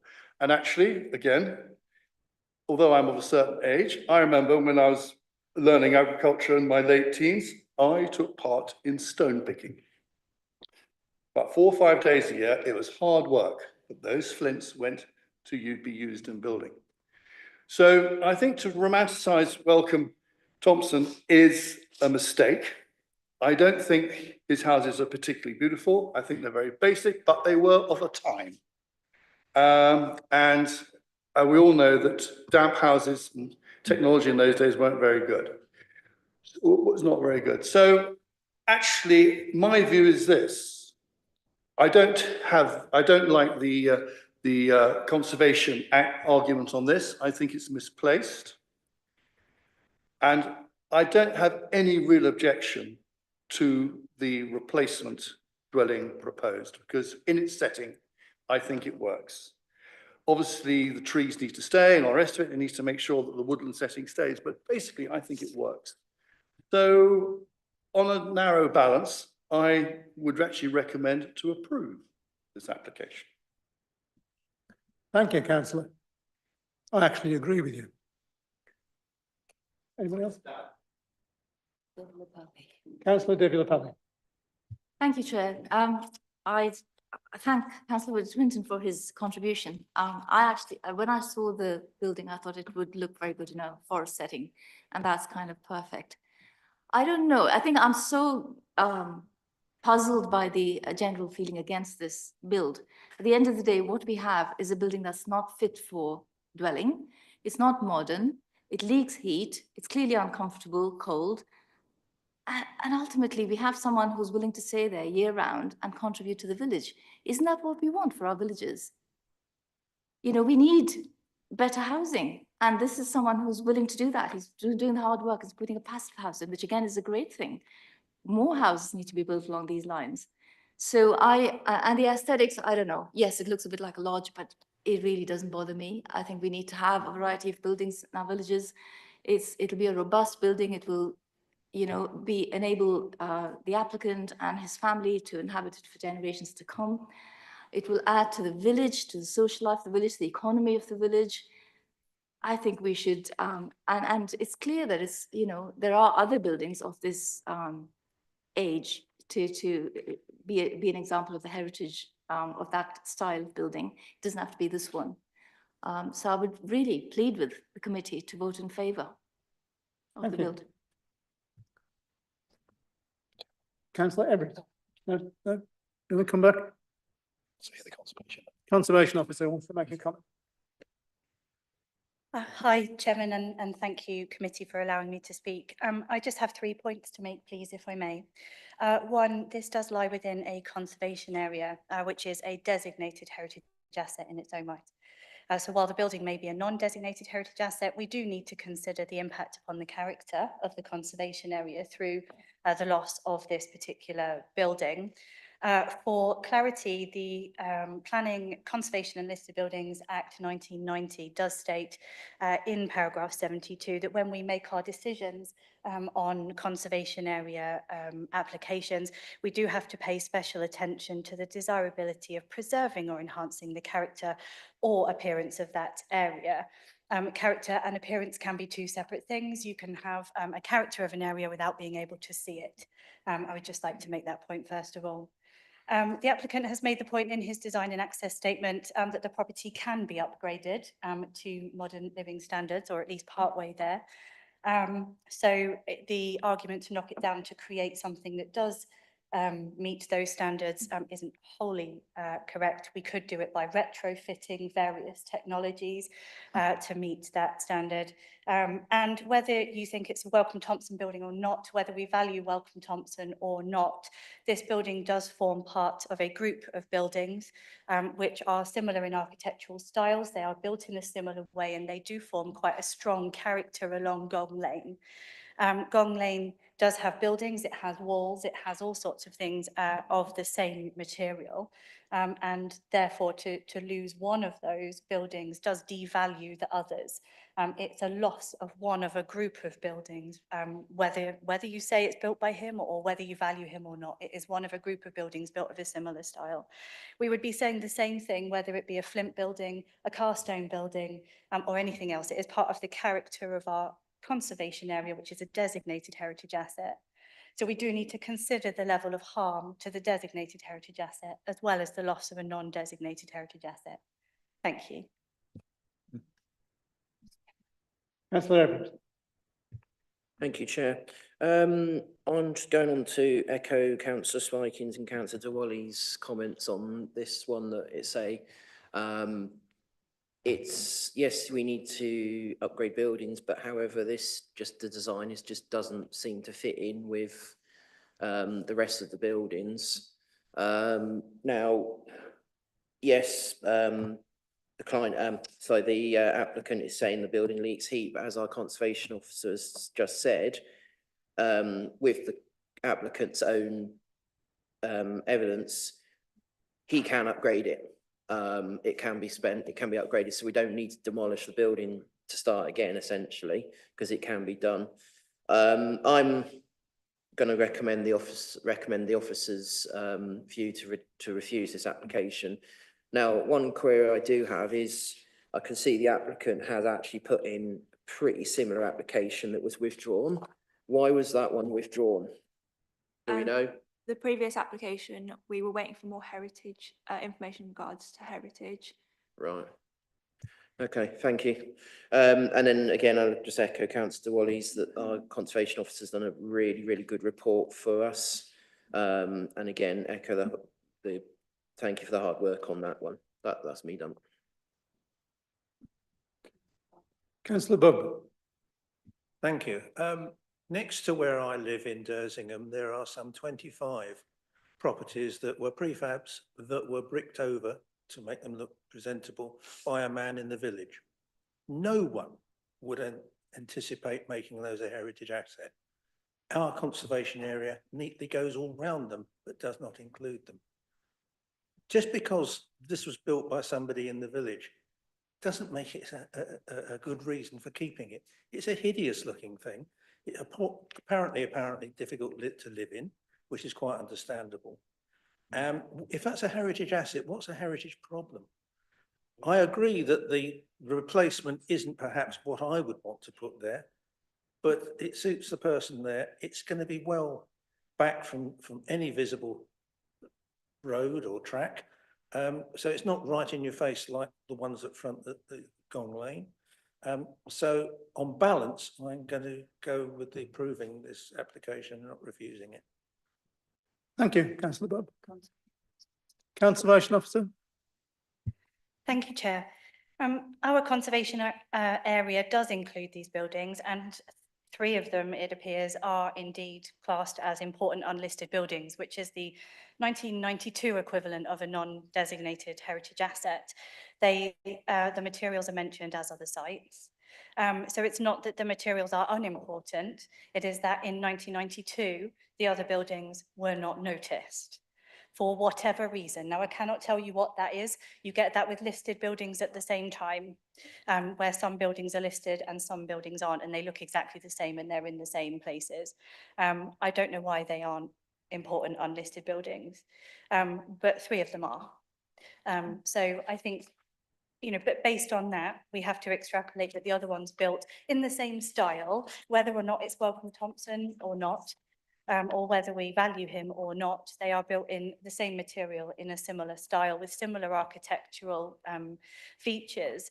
We would have to assume that they are also important, and I've detailed the reasons why in my report.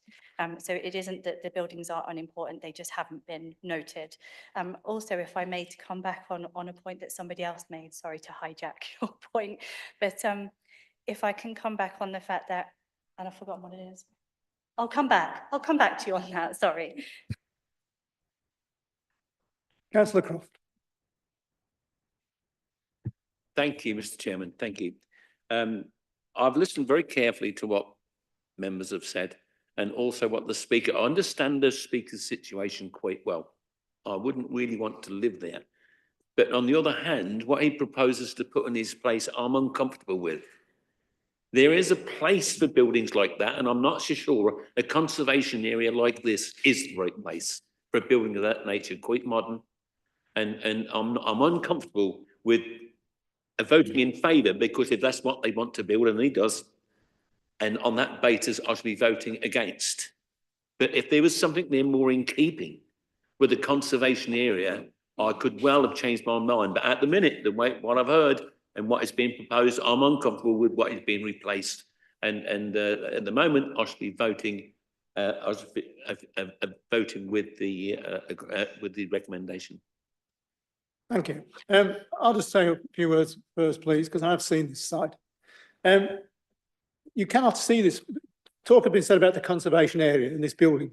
You cannot see this building until you stand in front of it, unless you park up your car at a very acute angle and peer through a tree and see a glimpse of a corner of it. The building itself is pretty hideous. It's built in the ways of the 1930s, has been said, with shingle off the beach, making concrete blocks. So it looks like a badly designed garage, basically, only higher. So it can't be seen. It's badly built. People have said that it can be, using modern technology, improved. Well, it could be improved if you want to make all the rooms smaller by cladding them on the internal walls. You can't do it on the external walls because then you lose the building anyway, which might be good because it's hideous, but you can't do it. Then there's the criticism of the design that's been proposed. Well, I commend the person, the applicants really, for having a bungalow or a bungalow style building rather than the 3-story monstrosities that are often built on our coast. It's low level, it's hidden behind trees, it will not be seen. So it will not offend anybody, whether you're offended by the design or not. You won't see it unless you're actually visiting for having a cup of tea. And what is surprising for this area, it's a house for a person who lives in the village on a permanent basis. Whereas these poorly designed, horrendous buildings, non-insulated, energy-leaking buildings are usually inhabited only in the summer months when it's not cold by holiday residents. So, as I indicated earlier, I shall be voting in support of this application because it's replacing an awful thing with a better thing that you can't even see unless you go and stand in front of it anyway. Right, Councillor De Winton, I think. Just No? yeah.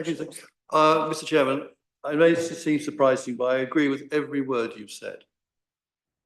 Why should I be surprised? Actually, one thing which would be helpful and for future planning applications, all this talk about conservation areas, do you have an overlay on this drawing which you can actually show exactly where the conservation area actually is? Because I think this site lies half and half, doesn't it? It does. We don't have an overlay, but I do have the conservation area statement in front of me where I've got the outline, so I can go around the site and show you where the conservation area is. So the conservation area ends at Glebe Cottage here. It goes up along this boundary, round Navanby up to their rear garden here, all the way up. Includes the caravan park, and then goes around the caravan park this way, and it goes up to the.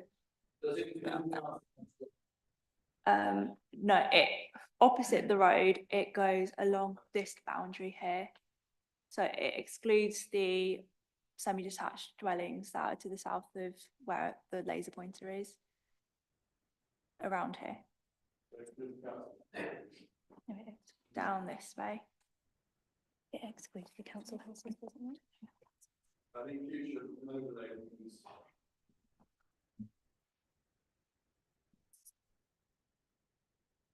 Councillor Story? Yeah, thank you, Chairman. Yeah. First of all, as I have all the sympathy in the world for a conservation officer, because that must be one of the most difficult jobs there is. Because what one person likes, somebody else doesn't. And we are all lay people off the street, as it were, to a certain degree. So we make these decisions on what we read and what we see and try and get a proper and correct view of the applicant's site that we're dealing with to make a decision on. So I have all the sympathy in the world.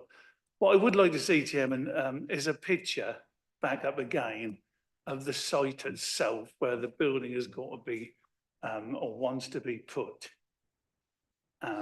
If we can go back to the area, the field itself.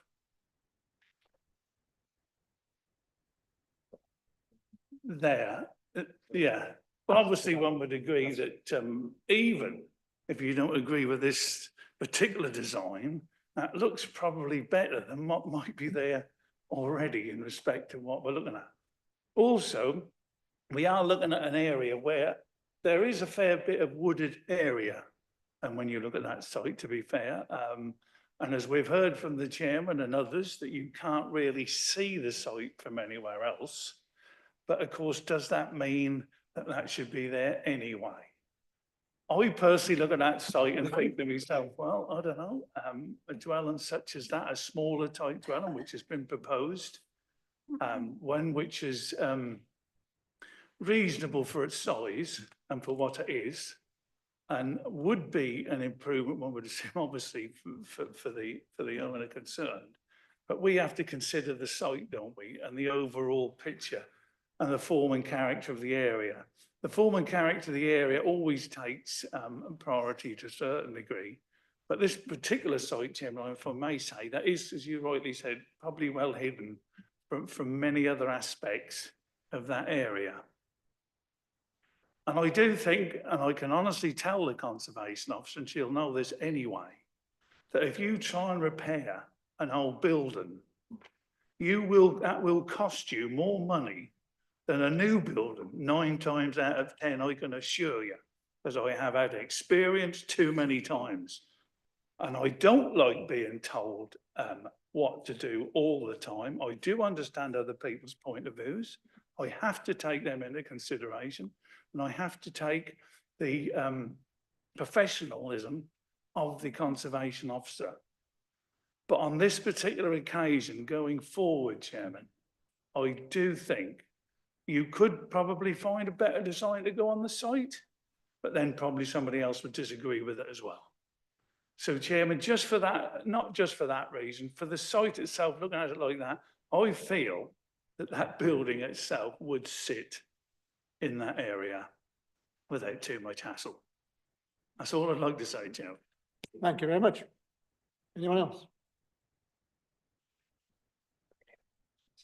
Yes, no. Conservation officer, want to say anything? Thank you, Chair. 2 further points, please. One, we have Glebe Wood, we have Cressy and Lazy Winds and Victoria Cottage, all built of the same way, also being restored at the present time. So it is possible to do, and people are doing it. Certainly those people going into Glebe Wood are looking to remain there full time, and they are doing a good restoration job alongside a big extension. So it is possible to do.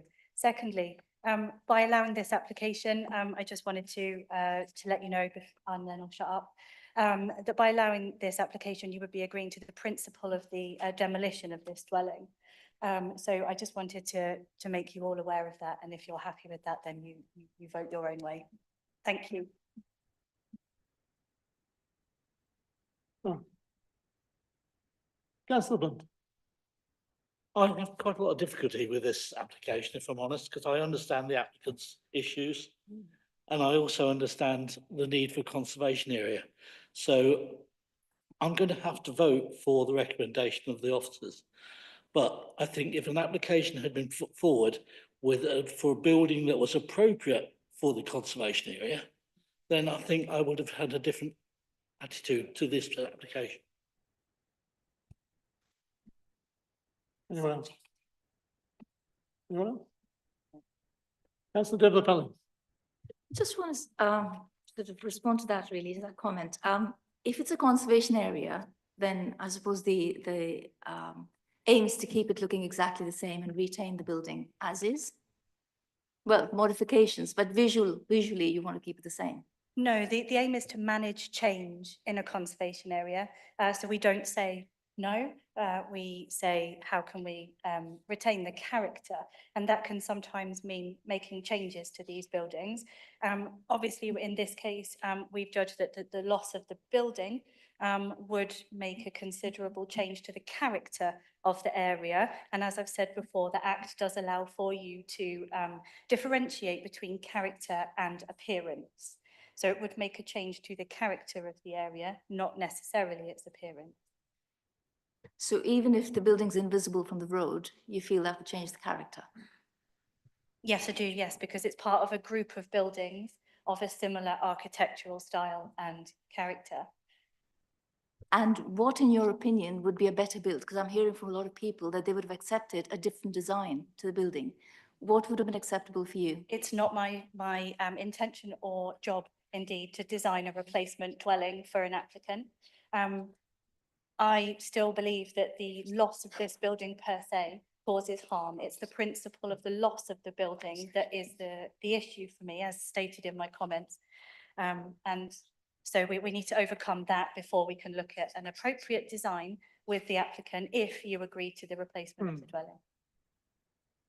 Okay, so I must admit I'm slightly baffled. So some people would be happy if the new build design was different.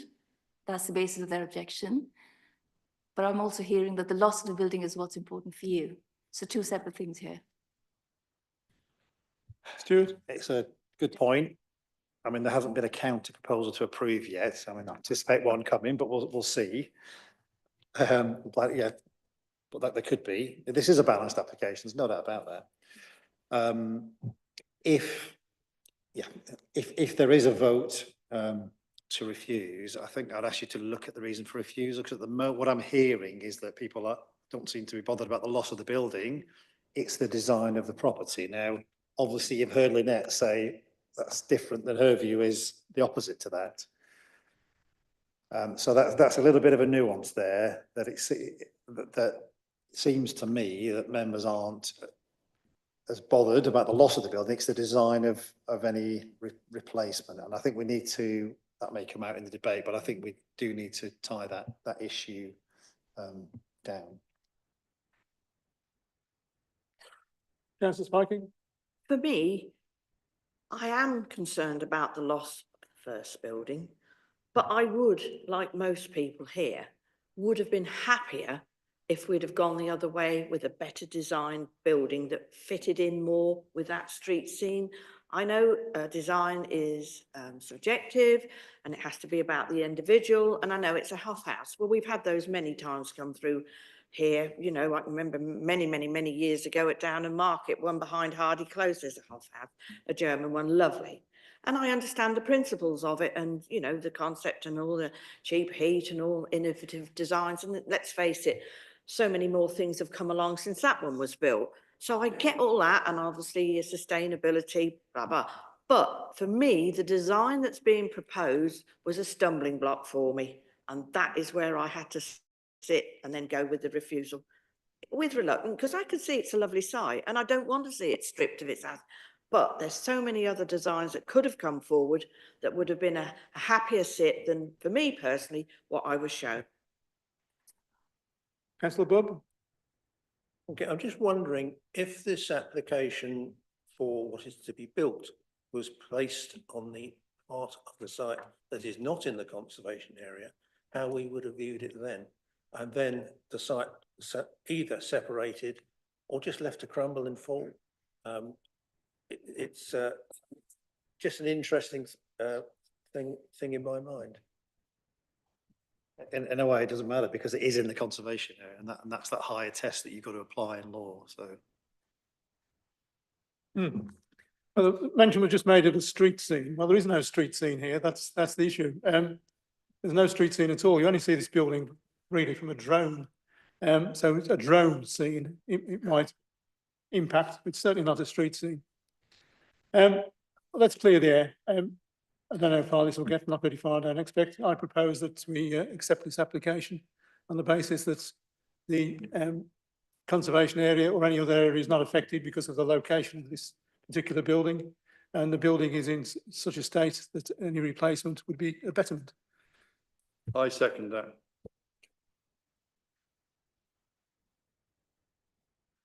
So that's the proposal. So can we vote on that first of all? This is a proposal to accept. Point forward, one of us is, can you just clarify the proposal again, please? Thank you. Didn't hear it, we got them. You've got them? Yeah, no, they were approved. Basically, the loss of the building will not adversely impact on the character and appearance of the conservation area, and the replacement will be, and again, weight is put on the replacement dwelling, which will be a betterment to that site, as I understood. So the vote, I think, will be to approve. So 4 is approved. You're still holding your ear, Councillor Diwali? So your proposal is to approve? Yes. Yes, thank you. 4 is to approve. Yeah, 4 is to approve. So can we go to the vote on that first of all, just to clear it? Councillor Nota, For. Councillor Blunt, Against. Councillor Bubb, For. Councillor Debbie Parley, For. Councillor Everett, Against. Councillor Linton, For. Councillor Parish, 4. Councillor Rose, Councillor Spikings, Against. Councillor Story, Councillor Tyler, Against. Councillor Diwali, Against. Councillor De Winton, For. and Councillor Crofts. Yes.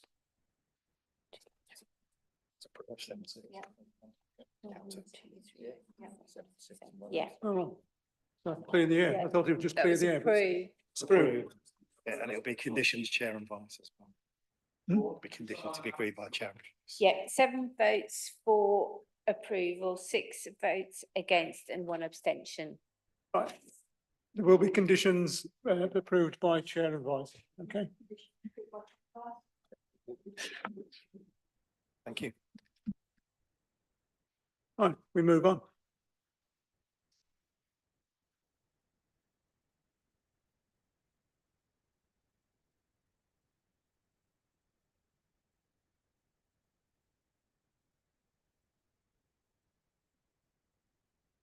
Right, next one is page 58.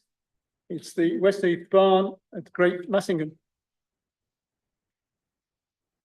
We do have speakers on this, but first of all, can I call on the officer to begin the presentation, please? Thank you, Chair. It's me, I'm afraid. The case officer Connor Smalls now works downstairs in Regen.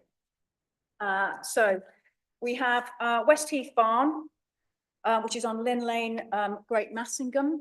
Do you want me to just pause a minute while we've got some movement?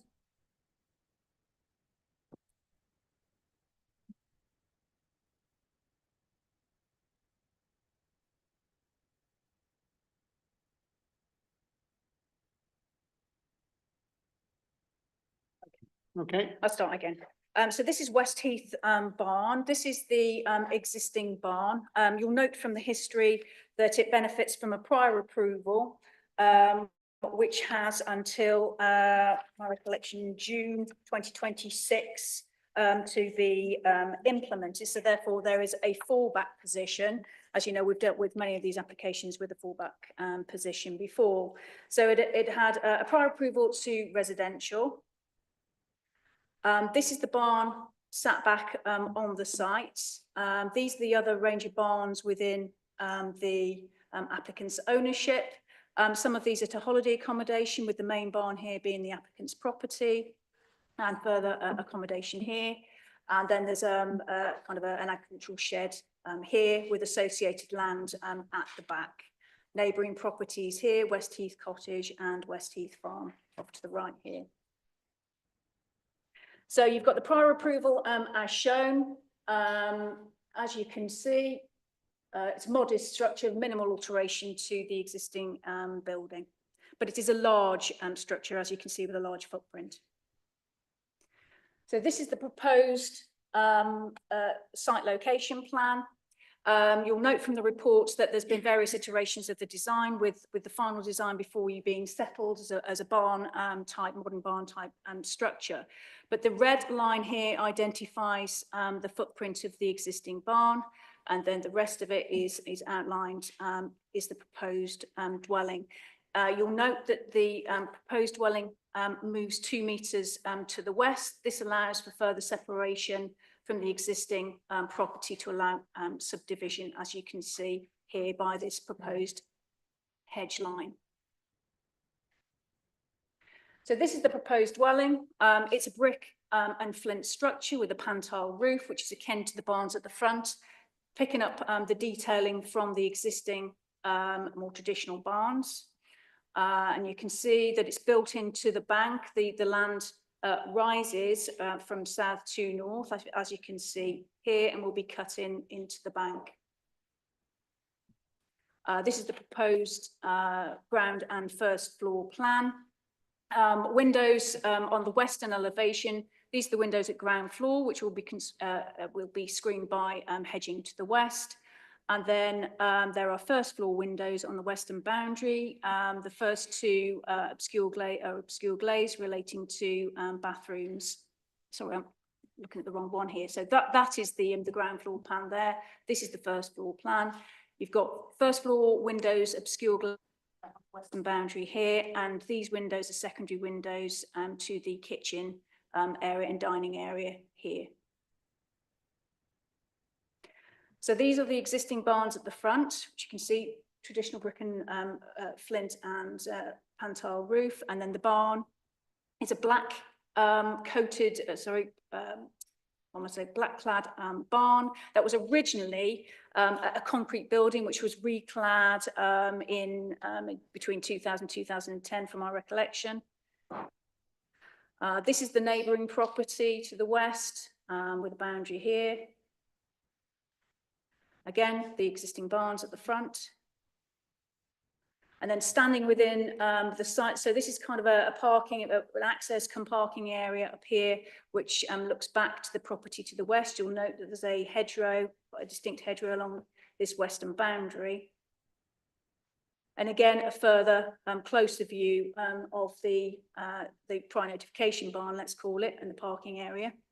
This access comes through to the existing residential area of the proposed barn, the existing barns in the applicant's ownership. And again, that is the applicant's dwelling and the holiday lets here. And you can see how close this barn is to the existing dwelling. You're looking south across the plot there towards the Lynn Road.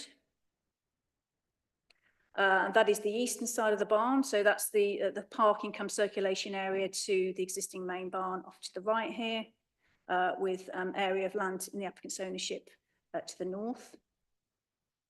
And there, standing back, looking at the existing barn here, you'll note that the proposed dwelling is akin to the existing traditional barn. And there you have the prior notification barn off to the right. And again, looking at the sheds that I referred to earlier and parking area. And then back at the prior notification barn. And you can just see there how the land rises. And again here, looking at the northern elevation of the barn. These trees, you'll note from the report, are to be removed. The arboricultural officer would not put a TPO on these trees and considers they're acceptable to be removed based on the fact that there's going to be additional landscape planting around the site. And then again, you can see the separation between the existing barn and the western hedge. You'll note that this building is being moved 2 metres this way. Originally, the proposal in the original scheme was to move it 4 metres. It's subsequently been moved back 2 metres, notwithstanding that there's still 13 metres distance from the western flank to the hedge line. And again, that just shows you the boundary again, looking north. So the new barn would be, house would be in kind of this area here. And here you have the overhead, just showing the relationship between the existing barn and the property to the west and to the main barn in the applicant's ownership.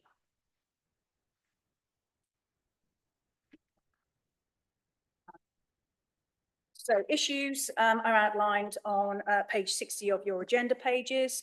The application is recommended for approval. Obviously, fallback position attracts significant weight, but there's been, certainly given the fact that it's got some months to run in terms of a year or so to run in terms of the completion of the prior notification development.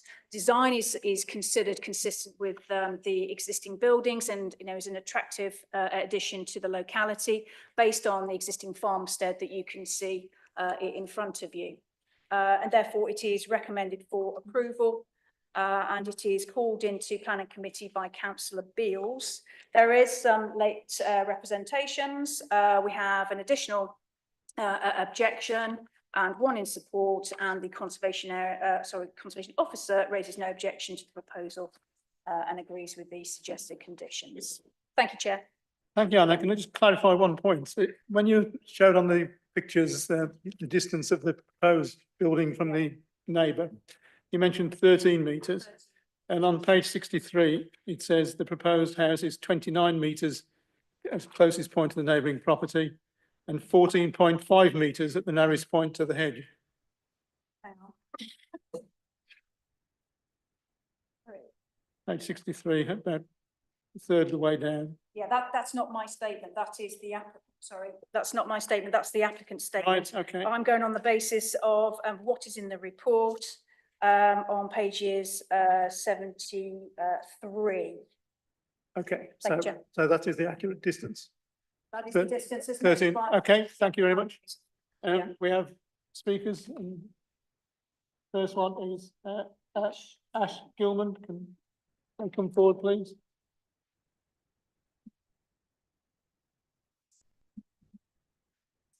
Please, if you just nod to me, or I'll be watching you. That's fine. That's fine. Okay. Thank you, everyone, and Happy New Year. We would have objected to the Class Q application if we knew Mr. and Mrs. Davies' real plans. We have been lied to. In March 24, the Davies showed us further plans following their Class Q approval of the barn, which we had reluctantly supported with a strict condition we were not overlooked. We trusted them, and the Class Q would ensure the development was in keeping with the grain store, existing Class Q converted buildings and agricultural area. The proposed development is closer to our property than the existing barn, and the invasion of our privacy and peace was immediately apparent. It was out of keeping with the existing grain store, buildings and surrounding agricultural area.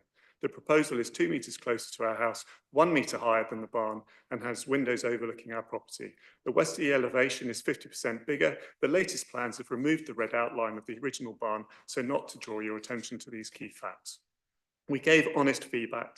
We moved to West Heath well before then. Mr. Davies lost his temper, stating it is our land and we'll do what we like with it. We felt threatened. They disregarded the impacts upon our family and property. They have got support from anyone willing to make a statement. We've been alienated from the village by them. We're the only property and family impacted. We remain absolutely devastated. Their CGI images were submitted late. They misrepresent the proposed development due to the angle. The trees in front have been left in place, which is not possible. The pine trees to the west of the property, giving coverage to our privacy, are removed. We are within a recently adopted taxpayer-funded DEFRA rewilding zone. The local parish council did not even support the application. Slide 2, please. We have objected and linked some of those objections to the breach of existing planning policies DM5, DM15, CS06, CS10 and CS12. We ask the committee to uphold our objections and those clauses within the planning guidance and therefore reject the application. Some of the original farm buildings have been converted into dwellings under Class Q. Why should this proposal be given an exception above Class Q? The existing plans have windows overlooking our property, plus enormous windows overlooking our front garden. We are a private family and chose West Heath because it was quiet and secluded. The Davies need this development to be beyond the existing Westerly Barn foundation, otherwise they will not be able to sell their current property or maximise its value. In this case, we understand property devaluation to be a key consideration, therefore, for the Davies. This could be overcome if they adhere to the original Westerly foundation and by reducing the size of their house and garaging. There are only 2 of them. Next slide, please. Our main living space and back door, which we always use, will be overlooked. We sit by the back door in privacy, and the area in the photograph is our summer evening hangout. Our private and quiet family life will be destroyed. Slide 4, please. Surely the existing foundations of the barn marked in red can be retained. The windows on the western elevation can be replaced by skylights and the buildings reduced in size to reduce the light pollution and the overall impact on our family and property. Slide 5, please. We have worked hard and invested to create a peaceful and private family home in keeping with its agricultural heritage, unique in that it is not overlooked and in tune with the original farmhouse. Slide 6, please. We've had your time. Thank you. Thank you. Thank you. Call Councillor Beals, please. No? Jill Davis. Jill Davis. Oh, sorry, I apologise. Jill Davis first. Thank you. Is this switched on? Right, thank you. Good morning, everybody. Ms. Davis, can you let me know when you want to move the slide? Yes, I will. First slide, please. Good morning. We wish to demolish this imposing 1940s tractor shed with no architectural value and replace it with a future-proofed home for our retirement. As we approach our late 60s, we want to step back from running our holiday lets and spend more time with family and doing even more in the local community.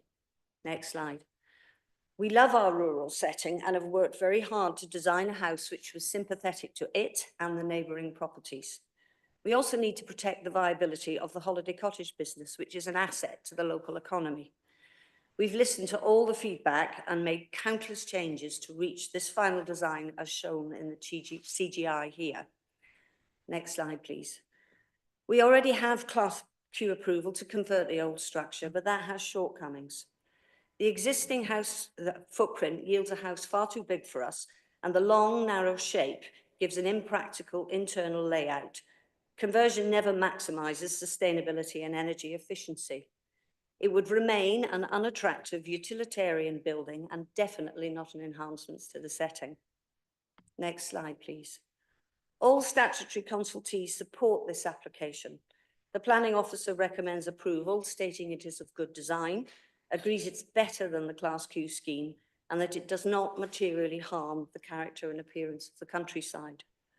Our easterly neighbours are in support, and there are 45 supporting comments from local residents who know the site well and see this as positive change. Next slide. We're here because our neighbours in Westheath Cottage object. Of the very many issues raised, key concerns seem to be size, separation, and overlooking. We don't want to build a mansion. The floor area of the proposed house is 25% smaller than the Class Q design and 5% less than the existing footprint. The new footprint doesn't exactly overlap the old, but the fallback principle does not demand that. Each scheme should be judged on its merits. The planning department deem it acceptable. Next slide.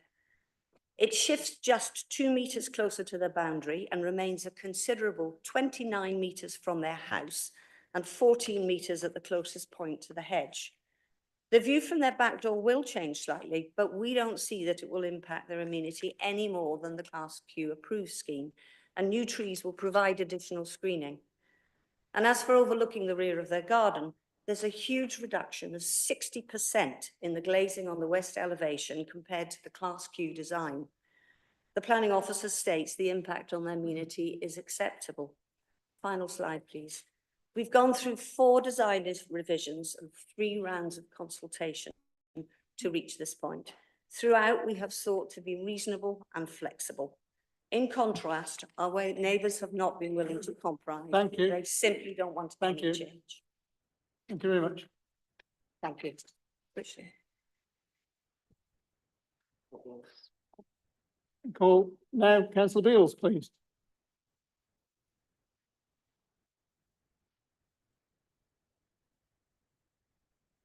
Thank you, Chairman. Members, good morning. Is it still good morning? Yes, good morning. I called this application here because I felt the near neighbours' concerns should be heard by this committee. I've met both the applicant and the objecting neighbour and have corresponded with both. I made my mind up at a very late stage, unusually late, as the proposal changed a number of times as the applicant sought to address the neighbours' concerns and respond to extensive consultation with the planning officers. Having considered carefully, I'm speaking in support of the officer recommendation and ask the committee to approve this application.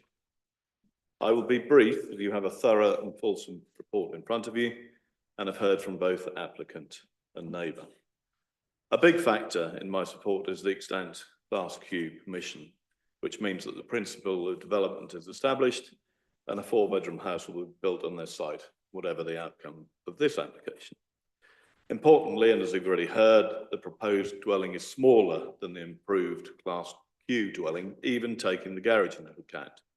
The key difference is that if the applicant is forced to build a Class Q dwelling, it will not be what they want and nor suit their retirement needs. And to me, it does seem something of a nonsense that what is effectively an old tractor shed of no architectural merit should dictate in that way. Nevertheless, I have sympathy with the neighbours' concerns. The applicant has tried to allay those concerns, and whilst the proposed dwelling would be a couple of metres closer, as you've heard, and I'm rounding down, there's been questions about the distances, there would be some 13 metres to the 2-metre high beech hedge boundaries you've seen, and the respective homes will be at least 25 metres apart at the nearest point, which, as you can see, is pretty much corner to corner. Even in a rural setting, those are generous distances. In addition, and again, as you've heard, the glazing on the gable nearest the objecting neighbour has been reduced by well over half. Again, I'm rounding down from the Class Q application, and the upper storey windows nearest the neighbour will be obscured. The new home will be built into the slope, as was pointed out by the planning officer, and the upper sills will be only 1.5 metres from the ground, which should alleviate overlooking.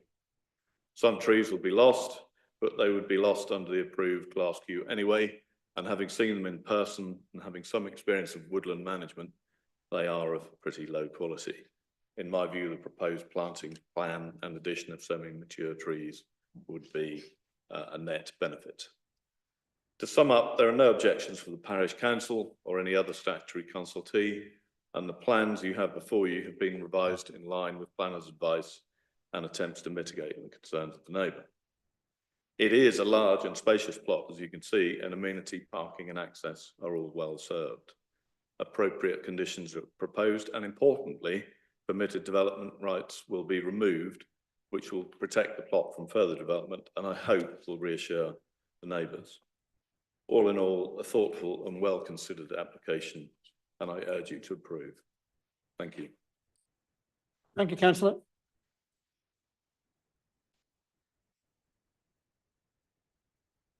Right, open to debate. Councillor Di Papelli first. I just want a question, please, for the officers, for my clarification. Page 65, the ecologist report says the building has some potential to support bats. So I just wondered if there were roosting bats in there, what course of action would be recommended? Yeah, I mean, I think that's been covered within the report from my recollection on page 74 and 75. And there's no objection from the conservation officer.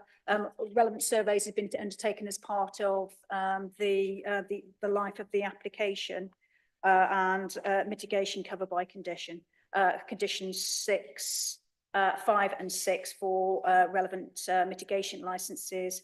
Outdoor lighting to be agreed as well in the interests of the bat population. Thank you, Chair. Yes, I'll just draw your attention to page 75 as well, Councillor, which unusually there's a telegraph pole is going to be inserted with 3 maternity roosting bat boxes, as well as access slots on the proposed timber cladding.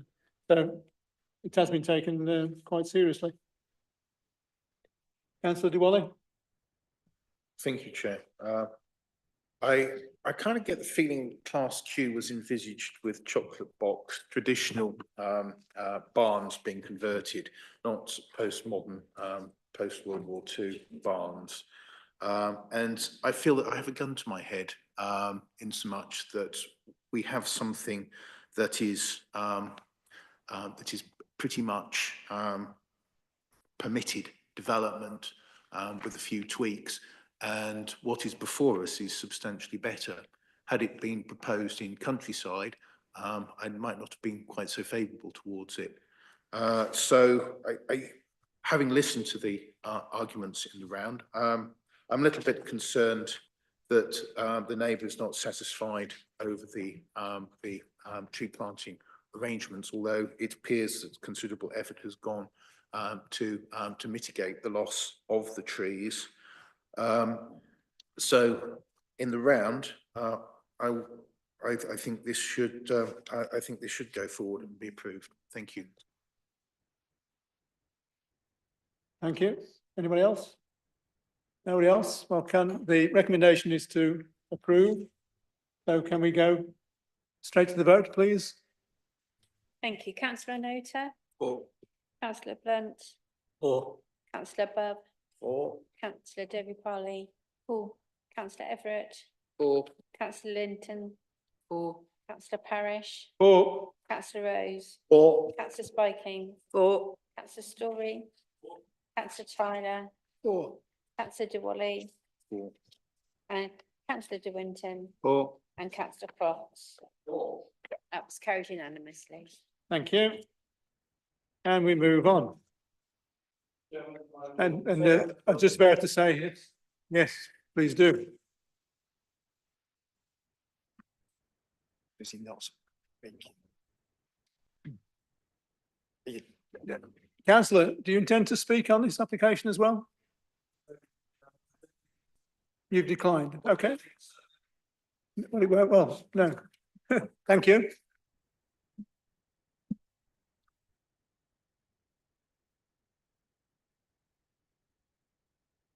Right, we're on page 83. This is the Hardwick Industrial Estate. And it's about alterations and subdivisions of existing industrial buildings in Kings Lynn. So, without further ado, can I ask the case officer to present the report? Thank you, Chair. So the application is for the development of the site known as Reefwood, which is located within the wider Hardwick area in Kings Lynn. The application is before Planning Committee because the applicant is Councillor De Winton. The application includes the alteration of an existing industrial building and subdivision of the site to create 2 separate units, and also includes the repositioning of an existing biomass boiler and dust extractor to the south of the site. Landscaping work such as an additional access, altered and additional parking, and relocating containers and soft landscaping is also proposed.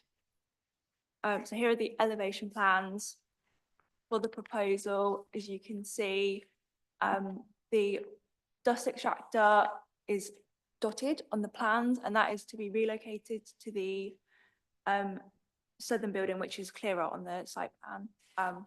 You can see it here. So the dust extractor and biomass boiler building here is going to be relocated to the southern industrial building down here. Sorry, there it's clearer.